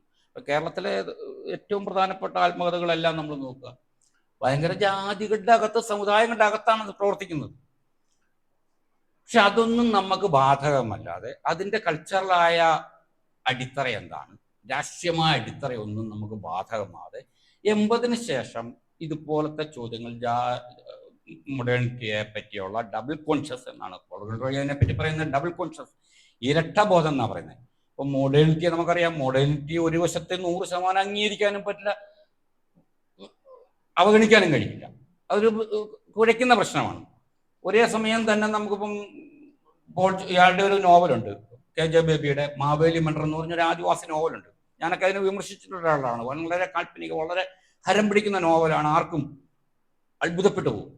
പക്ഷെ എന്നെ സംബന്ധിച്ച് ഞാനത് ഭയങ്കര ശക്തമായിട്ട് എതിർത്തിട്ടുള്ള ഒരാളാണ്. അതിന് കാരണം എന്ന് പറഞ്ഞാൽ ആധുനികത ആദിവാസികൾക്ക് വേണ്ട എന്നാണ് പറയുന്നത്. ആദിവാസി വിദ്യാഭ്യാസം നേടിയാൽ അവൻ തമ്പുരാന്റെ ബെടക്ക് ഭാഷ സംസാരിക്കുന്നവനായി മാറും എന്നാണ് പറയുന്നത്. തമ്പുരാന്റെ ബെടക്ക് ഭാഷയാണ് ഇംഗ്ലീഷ് എന്നൊക്കെയാണ് പറയുന്നത്. ആദ്യം ഭയങ്കരമായ ഏതൻ തോട്ടത്തിൽ സർപ്പം കയറുന്നതിന് മുമ്പുള്ള ആദിമ സ്ത്രീ പുരുഷന്മാരെ പോലെ വിശുദ്ധരായിട്ട് ആദിവാസികൾ ഇങ്ങനെ വയനാട്ടിൽ ഇങ്ങനെ താമസിക്കുമായിരുന്നെന്നും അവരുടെ അടക്കയിലേക്ക് ചില മനുഷ്യരുടെ സാർത്ഥത കടന്നു എന്നതാണ്. ഈ മനുഷ്യർ എന്ന് പറയുന്നത് അങ്ങനെയൊക്കെ പറയുന്ന ചില സങ്കല്പത്തിലാണ്. അങ്ങനെ ആധുനികത എന്ന് പറഞ്ഞത് ഒരു മനുഷ്യ സാന്നിധ്യം ആധുനികതയായിട്ട് കാണുകയും ഈ ആധുനികത അവരെ കീഴ്പ്പെടുത്തിയോടുകൂടി അവൻ പരസ്പരം മോശപ്പെട്ടവരായി വന്നു. അമ്മ പെങ്ങന്മാർ, അവന് വിദ്യാഭ്യാസം നേടുവാണെങ്കിൽ അമ്മ പെങ്ങന്മാരെ കൂട്ടിക്കൊടുക്കുന്നവനായി മാറും. കൃത്യമായിട്ട് അതിലുണ്ട് കേട്ടോ. അത് പലരും വിചാരിക്കുന്ന അതില്ലെന്നാണ് വിചാരിക്കുന്നത്, അങ്ങനെയൊന്നും. അതുപോലെ തന്നെ നാടകത്തികൾ എന്ന് പറയുന്ന നാടകത്തിലും അത് തന്നെയാണ്. നാടകത്തികൾ പൈക്കിൻഡോ എന്ന് പറഞ്ഞ വലിയ കേരളത്തിൽ വലിയ വിപ്ലവ നാടകമായിട്ടാണ് ആദിവാസികളെ പറ്റി കേട്ട ഒരു നാടകമാണ് നാടകത്തിക. പഴയ കമ്മ്യൂണിസ്റ്റ്, നിങ്ങൾ തന്നെ കമ്മ്യൂണിസ്റ്റ് ആക്കിയതിനേക്കാളും കൂടുതൽ കേരള സമൂഹത്തെ സ്വാധീനിച്ചിട്ടുള്ള, അത്രമാത്രം സ്റ്റേജുകളിൽ കളിച്ചിട്ടുള്ള ഒരു നാടകമാണ്, തെരുവിൽ കളിച്ചിട്ടുള്ള. ആ നാടകത്തിൽ പൈക്കിൻഡോ ഒരു പട്ടിണിപ്പാവങ്ങളായിട്ട് ആദിവാസികൾ വരികയും അപ്പോൾ തന്നെ അതിലൊരു പ്യൂണായ ഒരു ആദിവാസിയുണ്ട്. ചെറിയ വിദ്യാഭ്യാസം കിട്ടി, 4-5 ക്ലാസ് കഷ്ടപ്പെട്ട് പഠിച്ച ഒരു പ്യൂണായ ഇവനെ കാണുന്നത് അമ്മ പെങ്ങന്മാരെ കൂട്ടിക്കൊടുക്കാനുള്ള ഒരു ഉള്ള ഒരാളായിട്ട്. അങ്ങനെ സംവരണം പോലുള്ള കാര്യങ്ങൾ ഒരുതരം കൂട്ടിക്കൊടുപ്പായിട്ടും വിദ്യാഭ്യാസം നേടുന്നതൊരു തമ്പുരാന്റെ വിടക്ക് ഭാഷ സംസാരിക്കലാരും ഒരു അധപ്പതനായിട്ടൊക്കെ കാണുന്ന രീതിയിൽ ഒരു സങ്കല്പം ഇവിടെയുണ്ട്, എപ്പോഴും ഉണ്ട്. അത് നമ്മുടെ ഇത് ഉദാത്തവൽക്കരണത്തിന്റെ ഭാഗമാണ്. അപ്പം ഗാന്ധിയായിട്ട് നമ്മൾ പലപ്പോഴും എതിർക്കുന്നതിന് കാരണങ്ങളിലൊന്നതാണ്. അപ്പം ജാതി വ്യവസ്ഥയെ ഗാന്ധി തൊഴിൽ വിഭജനത്തെയൊക്കെ ഒരുതരം കർമ്മസാക്ഷിത്വമാക്കി മാറ്റുവാണ്. തൊഴിൽ വിഭജനം അടിച്ചമർത്തലിന്റെ വലിയ രൂപമായിട്ട് കണക്കാക്കുന്നില്ല. അതേപോലെ സ്ത്രീകളുടെ ലിംഗവിവേചനം എന്ന് പറഞ്ഞ അടിച്ചമർത്തലിന്റെ ഒരു ഭാഗമായിട്ടല്ല. അവിടെ പറയുമ്പം ഗാന്ധി പലപ്പോഴും ഇതിഹാസ നായികമാരുടെ സമർപ്പിത ജീവിതത്തെ പറ്റി, ദ്രൗപദിയുടെയും സീതയുടെയൊക്കെ സമർപ്പിത ജീവിതത്തെ പറ്റിയുള്ള കാൽപ്പനികതയിലേക്ക് പോകും. അതുപോലെ തന്നെ ദലിതരുടെ പോലുള്ള ജാതി തൊഴിലുകൾ അതൊരു തരം സവർണരുടെ ഒരു തരം കൽപ്പനകൾക്ക് വിധേയമാക്കി മാറ്റും. ഇതൊക്കെയാണ് ശക്തമായി എതിർക്കുന്ന പോലെ തന്നെ ആധുനികത എന്ന് പറയുന്ന ഒരു ഡബിൾ കോൺഷ്യസ്. ആധുനികതയോട് 2 വിധത്തിൽ ഇടപെട്ടുകൊണ്ടേ എല്ലാ സമുദായങ്ങളും പോയിട്ടുള്ളൂ. ഒന്ന് ആധുനികതയോടൊപ്പം ആഗോളവൽക്കരണത്തെ പറ്റി പറഞ്ഞാലും ആഗോളവൽക്കരണം നമ്മൾ എതിർക്കുന്നു എന്നൊക്കെ പറയുമ്പോൾ ആഗോളവൽക്കരണത്തിന്റെ ഭാഗവും കൂടിയാണ് നമ്മളൊരു ഭാഗം. ഇപ്പം കേരളത്തിൽ നിങ്ങൾ ഇവിടെ യാത്ര ചെയ്ത് ഇവിടെ വിദ്യാഭ്യാസം നേടി ഇവിടെ തന്നെ ആവണമെന്നില്ല, പുറത്ത് പോകാം. ആഗോളവൽക്കരണത്തിന്റെ ഭാഗമായ സാമ്പത്തിക, സാമൂഹിക, സാങ്കേതിക വിനിമയങ്ങളിലൊക്കെയാണ് നിൽക്കുന്നത്. അതിനെയാണ് നമ്മൾ ഒരുതരം ഡബിൾ കോൺഷ്യസ് എന്ന് പറയുന്നത്. ഇരട്ടയാണ്. ഈ ഇരട്ട കാഴ്ചപ്പാടിനകത്താണ് ദലിതരായാലും മുസ്ലിങ്ങളും ഒക്കെ കടന്നു പോയിട്ടുള്ളത്. പക്ഷെ ഇവര് വരുമ്പോൾ ഇവര് ഡബിൾ കോൺഷ്യസിന് പുറത്താണ്. ഇവര് ഒരു മൊണോട്ടോണസ് ആയിട്ടാണ്. അവർ ഒന്നിലെ നോൺ ആധുനികനാണ്, ആധുനികതയേ ഇല്ലാത്തവർ, പ്രാകൃതർ മാത്രമാണ്, അല്ല അപരിഷ്കൃതർ മാത്രമാണ്, അല്ലെങ്കിൽ പ്രീ മോഡേൺ ആണ്. മോഡേണിറ്റിക്ക് ഇച്ചിരി മുൻകാലത്ത്, മോഡേണിറ്റി വളരെ മുൻകാലത്ത് ഉള്ള സ്വത്വങ്ങളായിട്ട് നിൽക്കുന്നു. സംഗതി രണ്ടും ഒന്നായി മാറ്റുന്നതിന് കാരണം ആധുനികത അല്ലെങ്കിൽ ഉത്തരാധുനികത എന്നൊക്കെ പറയുന്ന ഡബിൾ കോൺഷ്യസിൽ ഇവരെങ്ങനെയാണെന്നുള്ളതിനെ പറ്റിയുള്ള കാഴ്ചപ്പാടുകൾ തമ്മിലുള്ള ഒരു വ്യത്യാസമാണ്. ഈ കാഴ്ചപ്പാടുകൾ വലിയ സംഘർഷമായിട്ടാണ് നിലനിൽക്കുന്നത്. അത് നമ്മുടെ വ്യവഹാരത്തിൽ എല്ലായിടത്തും സംഘർഷം ഉണ്ടാക്കുന്നുണ്ട്. അത് ചിലപ്പോൾ വഴക്കായിട്ടും സംഘർഷമായിട്ടും ആശയ സംഘർഷമായിട്ടൊക്കെ നിലനിൽക്കുന്നുണ്ട്. ഈ നിലനിൽക്കുന്നത് പ്രോമിനൻ്റ് ആയിട്ടുള്ള രാഷ്ട്രീയ സമവാക്യങ്ങളുടെ മേലും അത് സമ്മർദ്ദം ചെലുത്തുന്നുണ്ട്. അങ്ങനെയാണ് എനിക്ക് തോന്നുന്നത് ഇതുപോലത്തെ കാര്യങ്ങളൊക്കെ കാണാൻ കഴിയുള്ളൂ, ഹിസ്റ്റോറിക്കലായിട്ട് കാണാൻ കഴിയുള്ളൂ എന്നാണ് എനിക്ക് തോന്നുന്നത്. പിന്നെ പറഞ്ഞ പോലെ ഒരു സാധാരണ ഒരു പ്രഭാഷകർക്ക് പറ്റുന്ന ഒരു രീതി സംസാരിക്കാനുള്ള ശേഷിയൊന്നുള്ള ഒരാളല്ല. എനിക്ക് പറ്റുന്ന രീതി പറഞ്ഞു, കുഴപ്പങ്ങളുടെ എല്ലാം ക്ഷമിക്കണമെന്ന് സൂചിപ്പിച്ചുകൊണ്ട് നിർത്തുന്നു.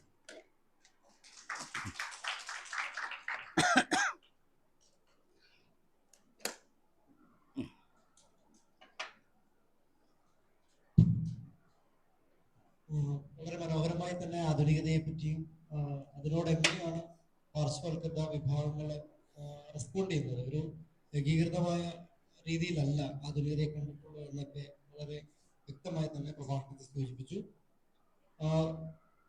ഞാൻ പറഞ്ഞിട്ടുള്ള ഒരു സിലബസ് എന്ന് പറഞ്ഞ സ്ട്രക്ചർ ചെയ്തിരിക്കുന്നത് ഇനി വരുന്നത് മാരിടൈം ഹിസ്റ്ററിയെ കുറിച്ചുള്ള ഒരു പോർഷൻ, ലിറ്ററേച്ചർ ആസ് തിയറി എന്നുള്ള ഒരു പോർഷനാണ്. അതിന്റെ ഭാഗമായിട്ട് ഉള്ള ദളിത് ക്രിട്ടിക്കാണ് 2 ദിവസമായിട്ട് നടന്നിരിക്കുന്നത്. ഇനി ഒരു ട്രാൻസ് അറ്റ്ലാന്റിക് ഹിസ്റ്ററിയൊക്കെ വരുന്ന സ്ലേവറിയെ കുറിച്ചിട്ടുള്ള ഒരു ടോക്ക് കൂടി ഞങ്ങൾക്ക് വരുന്നുണ്ട് ശനിയാഴ്ച വിനിൽപോളിന്റെ നേതൃത്വത്തിൽ. തീർച്ചയായിട്ടും ഈ ഒരു പ്രഭാഷണം അത്തരത്തിൽ ആ സിലബസിനെ കവർ ചെയ്തിട്ടുണ്ടെന്ന് ഞാൻ വിചാരിക്കുന്നത്. ഇനി കുട്ടികൾക്കുള്ള ചോദ്യങ്ങൾക്കുള്ള ഒരു അവസരമാണ്. നമുക്ക് ഡിസ്കഷൻ മോഡിൽ ചോദ്യങ്ങൾ ചോദിക്കാം.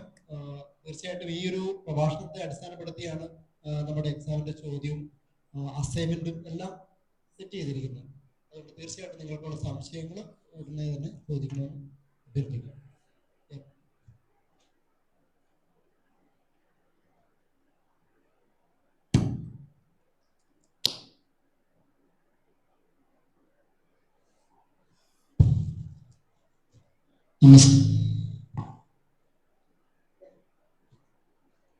നമസ്കാരം ബാബുരാജ് സാർ. എൻ്റെ ഒരു ചോദ്യം എന്താന്ന് വെച്ച് കഴിഞ്ഞാൽ ഇന്ത്യയിലെ റിസർവേഷനെ കുറിച്ചാണ്. ശരിക്കും ഇന്ത്യയിലെ റിസർവേഷൻ അതിന്റെ പ്രാക്ടിക്കൽ കോണ്ടെക്സ്റ്റിൽ ശരിക്കും ജാതി നിലനിർത്താനാണോ അല്ലെ ജാതി ഉന്മൂലനം ചെയ്യാനാണോ ശ്രമിക്കുന്നത് എന്നുള്ളൊരു ചോദ്യം.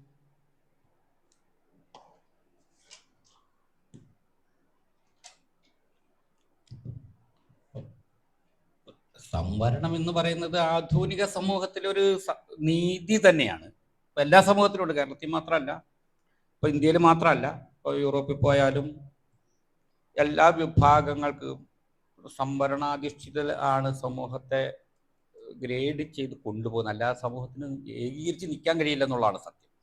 അല്ലെങ്കിൽ സമൂഹത്തിൽ പറഞ്ഞ പോലെ വളരെ വലിയ അതിശക്തമായ ഏകാധിപത്യത്തിന് മാത്രമാണ് ചില വിഭാഗങ്ങളെ മാത്രം പരിഗണിച്ച് പോകാൻ കഴിയും. ആ കാലത്ത് പോലും ഉണ്ടായിരുന്നു. അതുകൊണ്ട് സംവരണം എന്ന് പറയുന്നത് സമൂഹത്തെ ഏകീകരിക്കാനും സമൂഹത്തെ മുന്നോട്ട് നയിക്കാനും ഒക്കെ കഴിയുന്ന ചില പ്രധാനപ്പെട്ട ഒരു ശക്തിയാണ്. അതിനെപ്പറ്റി കേരള സമൂഹത്തിൽ അല്ല ഇന്ത്യയിൽ ശക്തമായ എതിര് രൂപപ്പെട്ടതിന് കാരണം ആദ്യകാലത്ത് രൂപപ്പെട്ടിരുന്നില്ല. കാരണം എന്ന് പറഞ്ഞാൽ രാഷ്ട്രം അന്ന് രൂപപ്പെടുന്ന സമയത്ത് ഒരു പ്രശ്നം ഉണ്ടായിരുന്നു. ഈ ദലിതരെ ഏകീകരിച്ച് നിൽക്കേണ്ടതുണ്ടായിരുന്നു.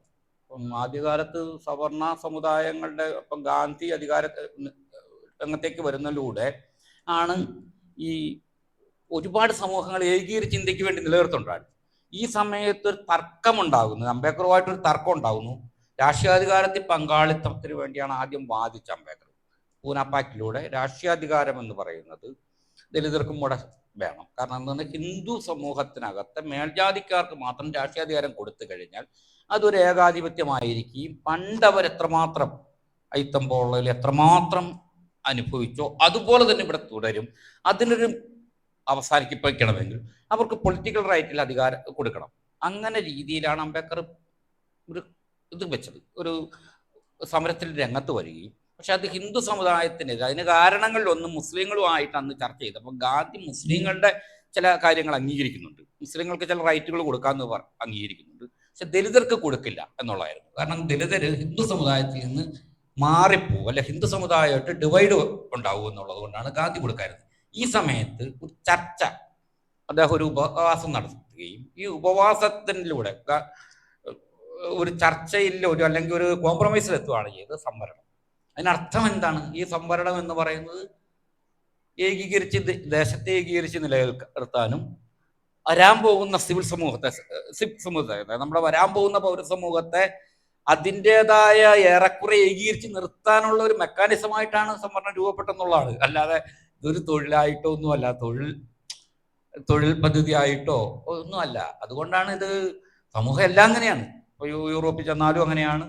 ഇപ്പോൾ യൂറോപ്പിലൊക്കെ പലതരത്തിലുള്ള പരിഗണനകൾ കൊടുത്തുകൊണ്ടാണ് സമൂഹത്തെ ഏകീകരിച്ച് നിർത്താൻ പറ്റുള്ളൂ. അല്ലെങ്കിൽ ഡിസ്പാരിറ്റി വളരെ ശക്തമായി മാറും. അതുകൊണ്ട് ഡിസ്പാരിറ്റികൾക്ക് എതിരെയൊക്കെയുള്ള ഒരു വളരെ പ്രധാനപ്പെട്ട ആധുനിക കാലത്തെ പ്രധാനപ്പെട്ട കൺസെപ്റ്റുകളിലൊന്നാണ്.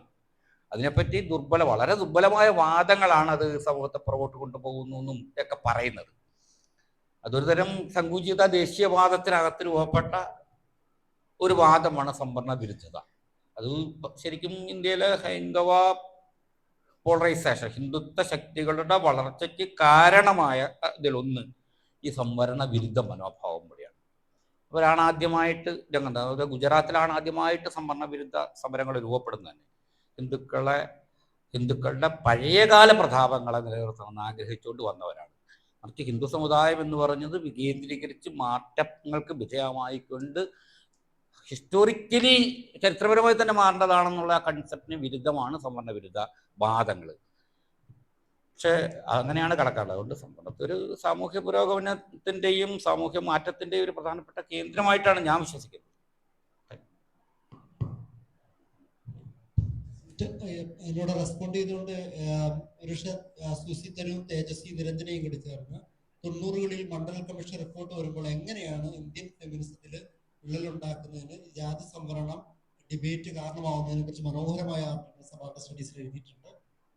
എപ്പോഴും വായിച്ചിരിക്കേണ്ട ഒരു വർക്കാണ്. തേജസ്വി നിരഞ്ജനയും സുസി തരൂരുമാണ് അത് ചെയ്തിരിക്കുന്നത്. സംവരണം എങ്ങനെയാണ് ഇന്ത്യയെ പ്രോബ്ലമറ്റൈസ് ചെയ്തത് 90കളുടെ ശേഷം. അടുത്ത ചോദ്യം. ഹലോ, നിങ്ങളുടെ ടോക്ക് നന്നായിരുന്നു. അപ്പോൾ എൻ്റെ ഒരു ഡൗട്ട് എന്താന്ന് വെച്ചാൽ, നിങ്ങൾ നേരത്തെ പറഞ്ഞല്ലോ 80കളിന് ശേഷമാണ് നിങ്ങൾ മറ്റേ അയ്യങ്കാളിയിലായാലും മറ്റ് റിഫോമിസ്റ്റുകളെ കുറിച്ച് അറിയണമെന്ന് പറഞ്ഞല്ലോ. അപ്പോൾ എൻ്റെ ഡൗട്ട് എന്താന്ന് വെച്ചാൽ, അല്ലെങ്കിൽ എൻ്റെ ഒരു കൺസേൺ എന്താന്ന് വെച്ചാൽ, ഇപ്പൊ മലബാർ നോക്കുകയാണെന്നുണ്ടെങ്കിൽ ഇതേ സോക്കോൾഡ് നവോത്ഥാനം നടക്കുന്ന ടൈമിൽ സമസ്ത രൂപീകരിക്കുന്നുണ്ട്, അല്ലമീൻ പത്രം വരുന്നുണ്ട്, അബ്ദുൾ റഹ്മാൻ സാഹിബിന്റെ വർക്ക് നടക്കുന്നുണ്ട്. പക്ഷെ കേരള നവോത്ഥാന ചരിത്രം പഠിക്കുമ്പോൾ ഇതിൻ്റെയൊക്കെ ഒരു ആബ്സെൻസ് കാണാൻ സാധിക്കും, അല്ലെങ്കിൽ വേണ്ടത്ര ഇമ്പോർട്ടൻസ് കൊടുക്കാതിരിക്കാൻ സാധിക്കും. അതേസമയം ആ സമയത്ത് രൂപീകരിക്കപ്പെട്ട SNDP ആയാലും അല്ലെങ്കിൽ മറ്റു സംഘടനകളായാലും പിന്നീട് അതിന്റെ ധാർമ്മികത നഷ്ടപ്പെട്ടു പോകുന്നത് നമുക്ക് കാണാൻ സാധിക്കും. പക്ഷെ അതേപോലെ തന്നെ അല്ലാതെ സമസ്ത ഇപ്പോഴും അതിന്റെ ധാർമ്മികത പിടിച്ചു നിർത്തിക്കൊണ്ട് മലബാറിൽ വരുന്ന വർഗീയ ശക്തികൾ, ഇപ്പോൾ തീവ്ര സെൽഫി പ്രസ്ഥാനങ്ങളായാലും ജമാഅത്ത് ഇസ്ലാമി ആയാലും ഇതിനൊക്കെ എതിർത്തുകൊണ്ട് ഇപ്പോഴും ആ ഒരു മതേതരത്വം നിലനിർത്താൻ ശ്രദ്ധിക്കുന്നുണ്ട്. ഇപ്പോൾ പറയുകയാണെന്നുണ്ടെങ്കിൽ ആ ഒരു 40കളിലൊക്കെ 2 നേഷൻ തിയറി വന്ന സമയത്ത് മലബാറിനെ മാപ്പിളസ്ഥാൻ എന്നൊരു സ്ഥലം ഉണ്ടാക്കിയിട്ട് പാകിസ്ഥാനിൽ ലയിപ്പിക്കണം എന്നൊരു കോൺസ്പിറൻസി നടന്നിരുന്നു. അപ്പൊ ഇതിനെതിരെയൊക്കെ ശക്തമായിട്ട് മതേതരത്വം നിലനിർത്തുകയും സമസ്ത ചെയ്ത പ്രവൃത്തികളൊക്കെ, അല്ലമീൻ പത്രം ചെയ്ത പ്രവൃത്തികളൊക്കെ നവോത്ഥാനമായിട്ട് ഇനി എത്ര 80കൾ കഴിയേണ്ടി വരും പഠിക്കാൻ എന്നുള്ളതാണ് എൻ്റെ ഒരു ഡൗട്ട്. മുസ്ലിം സമുദായത്തിന്റെ ഒരു പ്രശ്നം എന്ന് പറയുന്നത്, അത് പലപ്പോഴും കേരള സമൂഹത്തിൽ നമ്മൾ പറഞ്ഞ പോലെ ഈ മതേതരത്വത്തിന്റെ തന്നെ ഒരു ഉൾത്തകർച്ചകൾ പലപ്പോഴും നമ്മൾ കാണുന്നില്ല. അപ്പം മതേതരത്വം ഇതൊരു പരിഹാരമാണ്, സത്യമാണ്. മതേതരത്തിന്റെ പ്ലാറ്റ്ഫോമിലെ നമുക്ക് പ്രവർത്തിക്കാൻ കഴിയുള്ള സത്യമാണെങ്കിൽ പോലും മതേതരത്വത്തിനൊരു വലിയ ചില അക്സെപ്റ്റൻസ് ഉണ്ട്, അതിന് ചില സ്വീകാര്യതകളുണ്ട്. അത് മുസ്ലിങ്ങളെ അത് സ്വീകരിക്കുന്നെങ്കിൽ അതിൻ്റെ ഒരു പൗരത്വ സ്ഥാനം എന്നത് ഒരു തുല്യതാ സ്ഥാനത്തിലല്ല എന്നുള്ളതാണ്. കൊടുക്കാൻ കഴിയില്ല, അതിന് ഹിസ്റ്റോറിക്കലായിട്ട് കൊടുക്കാൻ കഴിയില്ല. അതാണ് കാര്യങ്ങൾ. ഇപ്പം ഗെയിലോംദത്ത് സൂചിപ്പിക്കുന്ന ഒരു കാര്യം എന്ന് പറയുന്നത്, ഇപ്പം ഗാന്ധിയുടെ ഒരു കൺസെപ്റ്റ് പ്രകാരം മുസ്ലിം റാം, റഹീം, ഡേവിഡ് എന്ന് പറയുന്ന ഒരു കൺസെപ്റ്റിലാണ് കണക്കാക്കാവുന്നത്. അതായത് റാം എന്ന് പറയുന്ന ഹിന്ദു പുരുഷൻ ആണ് കേന്ദ്രത്തിലെ ഒരു ജ്യേഷ്ഠ സഹോദരനും ഒപ്പം നിൽക്കുന്ന 2 സഹോദരങ്ങളാണ് റഹീമും ഡേവിഡും. ഈ രവതി അങ്ങനെ ഒരു ഒരു മൂത്ത ചേട്ടൻ്റെ 2 അനിയന്മാരായിട്ടാണ് നമ്മുടെ കാഴ്ചപ്പാടുകളിൽ ഇത് സ്ഥാനപ്പെട്ടിരിക്കുന്നത്. പക്ഷേ ഈ സ്ഥാനപ്പെടുത്തൽ എന്ന് പറയുന്നത് ഇങ്ങനെ സ്ഥാനപ്പെടുത്തി നിൽക്കുന്നതുകൊണ്ട് തന്നെ ഹിന്ദു ജ്യേഷ്ഠൻ അല്ലെ രാം പറഞ്ഞിട്ടുള്ള വ്യവഹാരപരതകളിലൂടെ മാത്രമാണ് ഇതിനൊരു വ്യാഖ്യാനമുള്ളത്. അതാണ് അതുകൊണ്ട് ഇവരുടെ ഒരു സ്വതന്ത്രമായിട്ട് ഇവരെന്താണ് പറഞ്ഞെന്നോ അല്ലെ ഇവരുടെ കാഴ്ചപ്പാടുകളെ വിശകലനം ചെയ്യാനുള്ള ഒരു വാദങ്ങൾ ഇപ്പോഴും നമുക്ക് പ്രബലമല്ല. അതുകൊണ്ടാണ് ഇപ്പോൾ മലബാർ കലാപം എന്ന് പറയുന്നത് നമ്മുടെ സമൂഹത്തിനകത്തെ എങ്ങനെയാണ് അല്ല ടിപ്പു സുൽത്താൻ എങ്ങനെയാണ് കേരള സമൂഹത്തിലെ വലിയ മാറ്റങ്ങൾക്ക് കാരണം എന്നുള്ളത് നമുക്ക് അതിസൂക്ഷ്മമായ തർക്ക വിഷയമാണ്. അത് മിണ്ടിക്കഴിഞ്ഞാൽ ഇപ്പം മലബാർ കലാപത്തെ പറ്റി നിങ്ങൾ ഇന്നും പുറത്ത് മിണ്ടിക്കഴിഞ്ഞാൽ ഉടനെ 100 സംശയങ്ങളാണ് നമുക്ക് അഭിമുഖീകരിക്കേണ്ടി വരുന്നത്. പലവട്ടം നിർദ്ധാരണം ചെയ്തതായിരിക്കാം, പ്രധാനപ്പെട്ട എല്ലാ ചിന്തകരും എഴുതിയിട്ടുണ്ട്, എല്ലാവരും അതിനെ സാങ്ഷൻ ചെയ്തിട്ടുള്ള, അല്ലെങ്കിൽ മലബാർ കലാപം കേരളത്തിൽ എന്താണ് നിർമ്മിച്ചെടുത്തതിനെ പറ്റി ഒരുപാട് തരത്തിലുള്ള പഠനങ്ങൾ വന്നിട്ടുണ്ട്. പക്ഷെ ഇന്നും നിങ്ങൾ സംവരണത്തെ പോലെ തന്നെയാണ്. അപ്പൊ സംവരണത്തെ പറ്റി നിരന്തരമായിട്ട് എല്ലാവരും പറയുന്നുണ്ട്, പ്രധാനപ്പെട്ട സാമൂഹ്യ ചിന്തകളെല്ലാം പറഞ്ഞിട്ടുണ്ടെങ്കിൽ പോലും സംവരണം പുതിയ രീതിയിൽ എന്നും നമ്മൾ ക്വസ്റ്റ്യൻ ആയിരിക്കുകയാണ്. എപ്പം വന്നാലും ഏത് കോളേജിൽ ചെന്നാലും സ്കൂളിൽ ചെന്നാലും സംവരണത്തെ പറ്റി ഒരു ചോദ്യം അഭിമുഖീകരിക്കേണ്ടി വരും. എത്ര ഉത്തരം പറഞ്ഞാലും ആ പഴയ ചോദ്യം തന്നെ ഇങ്ങനെ നിൽക്കുന്ന പോലെ തന്നെയാണ് മുസ്ലിങ്ങളെ സംബന്ധിച്ച് ഇതുപോലത്തെ ചോദ്യങ്ങൾ ഇവിടെ നിലനിൽക്കുകയാണ്. കാരണം അവരുടെ എങ്ങനെയാണ് ദേശത്തിൽ ഇൻ്റഗ്രേറ്റഡ് ആയോ എന്നുള്ളത് ദേശത്തിനും സംശയമുണ്ട്, ദേശത്തിനകത്ത് ഒരു വലിയ സംശയം നിലനിൽക്കുന്നുണ്ട്. അതുകൊണ്ടാണ് ഇപ്പം ഹിന്ദു ബോഡികളായപ്പം ഞങ്ങളൊക്കെ ഇപ്പം നടക്കുന്ന ഇതിലൊരടക്കമുള്ള അനേക സമരങ്ങൾ പൊതുമണ്ഡലത്തിൽ ഒരു പ്രത്യേക ഘട്ടം കഴിയുമ്പോഴത്തേനും അത് സാങ്ഷൻ ഉണ്ടാവും അല്ലെങ്കിൽ അടയാളപ്പെടുന്നുണ്ടെങ്കിൽ മുസ്ലിങ്ങളിലേക്ക് വരുമ്പോൾ മുസ്ലിങ്ങൾ ഒരു പ്രത്യേക സ്ഥലത്ത് വെച്ചുകൊണ്ട് തീരുവാണ്. 40-50 കഴിഞ്ഞാൽ മുസ്ലിങ്ങളുടെ ഒരു നവോത്ഥാന പരത നമുക്ക് അറിയാനായിട്ട് പിന്നെ കഴിയില്ല, അല്ലെങ്കിൽ അതിനെ അംഗീകരിക്കില്ല. ഇപ്പം വേണ കവികളെയൊക്കെ ഇപ്പം ചില കവികൾ വീരാൻകുട്ടി പോലുള്ള കവികളെയോ ചില പാട്ടുകാരെയോ മമ്മൂട്ടി പോലുള്ള ആൾക്കാരെയൊക്കെ അംഗീകരിക്കും. പക്ഷെ ഇതിലൊരു ഇൻ്റലക്ച്വലിനെ, ഒരു സാമൂഹ്യ വിപ്ലവകാരിയെ, ഒരു രാഷ്ട്രീയ വിപ്ലവകാരിയെ കണ്ടെത്തുക എങ്ങനെയാണ്? അതിന് കാരണം എന്ന് പറഞ്ഞാൽ മതേതരത്വത്തിൻ്റെ ഒരു വലിയ സൂക്ഷ്മ പ്രശ്നം ഉണ്ടെന്ന് എനിക്ക് തോന്നുന്നത്. അതുകൊണ്ടാണ് ദലിത് ഒരു മുസ്ലിം ബുദ്ധിജീവി എന്ന് പറയുന്നത് നിങ്ങൾക്ക് ഒരാളെ എടുത്ത് കാണിക്കാൻ പറ്റുമോ? കനത്ത തർക്കം അവിടെ ഉണ്ടാവും. ഒരു മുസ്ലിം സംഘടന എടുത്ത് കാണിക്കാൻ കഴിയും. എടുത്ത് കാണിക്കുകയാണെങ്കിൽ ഇപ്പോൾ ഏറെക്കുറെ അംഗീകരിക്കും, നിങ്ങൾ പറഞ്ഞ സമസ്തയൊക്കെ ഏറെക്കുറെ അംഗീകരിക്കുന്നുണ്ടാവുമെങ്കിൽ തന്നെ സമസ്തയ്ക്ക് വലിയ പ്രശ്നങ്ങളുണ്ട്. ആധുനിക പുരോഗമന സ്ത്രീ സമൂഹത്തുമായിട്ട് ബന്ധപ്പെട്ട് നോക്കുമ്പോൾ തന്നെ ജമാഅത്തെ ഇസ്ലാമി ഒരു കുഴപ്പമാണെങ്കിൽ പോലും അവരിൽ കുറെ സ്ത്രീകൾ ഇടപെടുന്നവരുണ്ട്, സ്ത്രീകൾക്ക് കുറെ പ്രാതിനിധ്യമുണ്ട്.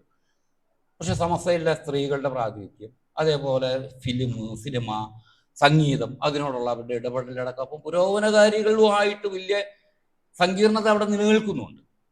അപ്പം ഇത്ര സങ്കീർണതകളുണ്ട് കൊണ്ട് തന്നെ മുസ്ലിങ്ങളുടെ ഏതെങ്കിലും ഒരു ബുദ്ധിജീവിയെയോ സംഘടനയെയോ മാധ്യമങ്ങളെയോ പൊതുമണ്ഡലം അംഗീകരിക്കാനായിട്ട് അതിസങ്കീർണമായൊരു പ്രശ്നം നിലനിൽക്കുന്നുണ്ട്. അത് അവരുടെ കുഴപ്പമല്ല, ഞാൻ അതാണ് ഉദ്ദേശിക്കുന്നത്. അത് കേരള സമൂഹം വൈവിധ്യപരമായി മാറുമ്പോൾ അത് സാങ്ഷൻഡ് ആകുമെന്ന് എനിക്ക് തോന്നുന്നത്.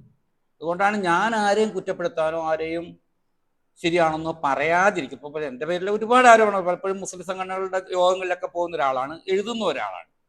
പക്ഷേ കടുത്ത വിരോധം പലരും പറയാറുണ്ട് എന്നോട്, മുസ്ലിം സംഘടനകളുമായിട്ട് ചോദിക്കും. കാരണം പക്ഷെ എനിക്ക് മനസ്സിലായൊരു കാര്യം, അവർ ആധുനിക സമൂഹത്തിനകത്ത് കുറച്ച് കോൺഷ്യസ്ഡ് ആണ്. മുസ്ലിങ്ങളാണ് പല തരത്തിലുള്ളതും ഒരു പ്രീ മോഡേണോ നോൺ മോഡേണോ അല്ല, ഒരു വളരെ പ്രധാനപ്പെട്ട ഒരു പോസ്റ്റ് മോഡേൺ ഐഡന്റിറ്റിയാണ് അവർക്കുള്ളതെന്നും ഈ ഐഡന്റിറ്റിയാണ് നമുക്ക് വളരെ ശക്തമായ കേരള സമൂഹത്തിന് ആഴങ്ങളിലേക്ക് കേരള സമൂഹത്തെ മാറ്റങ്ങൾ വരുത്തിയത്. കാരണം കേരളത്തിലെ സാമ്പത്തിക വ്യവസ്ഥയ്ക്ക് വലിയ മാറ്റം ഉണ്ടാക്കി തന്നെ മുസ്ലിം കമ്മ്യൂണിറ്റിക്ക് പ്രാധാന്യമുണ്ട്. അതേപോലെ കേരളത്തിലെ പല മാറ്റങ്ങൾ, ഇപ്പോൾ സിനിമയിലെ മാറ്റങ്ങൾക്ക് സാഹിത്യ മണ്ഡലത്തിലെ മാറ്റങ്ങൾക്കൊക്കെ മുസ്ലിം സമുദായം വളരെ ശക്തമായ പ്രേരണയുമൊക്കെയാണ്. പക്ഷെ അതിനെ സാങ്ഷൻ ചെയ്യണമെങ്കിൽ നമുക്ക് മതേതരത്വത്തിൻ്റെ ഹിന്ദു മോഡിലാണ് എന്തായാലും മതേതരത്വം ഇപ്പം നിലനിൽക്കുന്നത്. ഒരു കീഴാള മോഡിലേക്ക് അത് വന്നിട്ടൊന്നുമില്ല. കീഴാള വ്യവഹാരപരതയിലേക്ക് വന്നിട്ടാത്തത് കൊണ്ട് തന്നെ മുസ്ലിങ്ങളെയൊക്കെ സംശയിക്കുകയോ ഒക്കെ നിൽക്കുന്ന ഒരു പ്രശ്നം നിലനിൽക്കുന്നുണ്ട്. അതുകൊണ്ടാണ് ഇത് കൂട്ടിയോജിപ്പിക്കാൻ വലിയ ബുദ്ധിമുട്ട്. അപ്പം ഞാനിങ്ങോട്ട് പോരുന്ന വഴിക്കാണ്, ഞാൻ കുറേ വർഷങ്ങൾക്ക് ശേഷമാണ് ഞാൻ കണ്ടത് അൻസാരിയുടെ ഒരു പഠനം ഞാൻ ഇന്ന് വായിച്ചുകൊണ്ട് ഇങ്ങോട്ട് പോകുന്ന വണ്ടിയിലിരുന്നു.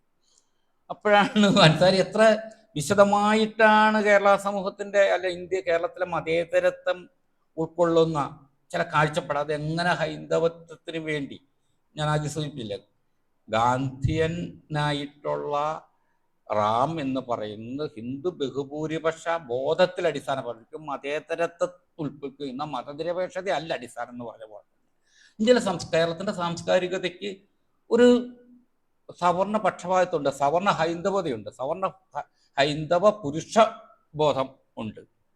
ഈ ബോധത്തിനകത്ത് മറ്റുള്ള ഐഡന്റിറ്റികൾ, വ്യത്യസ്തമായ ഐഡന്റിറ്റികളെ ഉൾക്കൊള്ളാനും സ്വീകരിക്കാനും അതുമായിട്ട് ഒരുമിച്ച് പോകാനും ഒക്കെ ആയിട്ട് ഒരുപാട് വിലക്കുകളുണ്ട്. ആ വിലക്കുകൾ നമ്മൾ നിരന്തരമായ സമരം ചെയ്ത് മറികടന്നു പോകേണ്ടി വരുമെന്ന് എനിക്ക് തോന്നുന്നത്. അതുവരെയും നമ്മൾ ഈ കൺഫ്യൂഷൻ ഉണ്ടായിരിക്കും എനിക്ക് തോന്നുന്നു.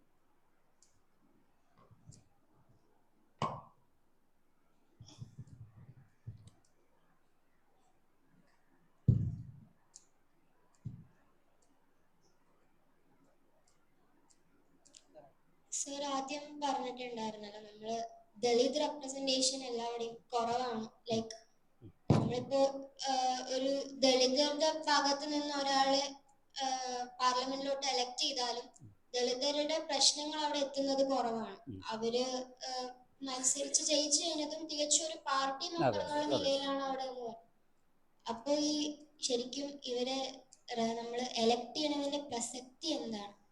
ഇത് തന്നെയാണ് ആദ്യം സംവരണമായിട്ടുള്ള സംവാദങ്ങളിൽ ഡോക്ടർ അംബേദ്കറും ഗാന്ധിയായിട്ടുള്ള ഡിഫറൻസ് അവിടെയാണ് രൂപപ്പെട്ടത്. അതാണ് പൂന പാക്ട് നമ്മൾ അറിയപ്പെടുന്നത്.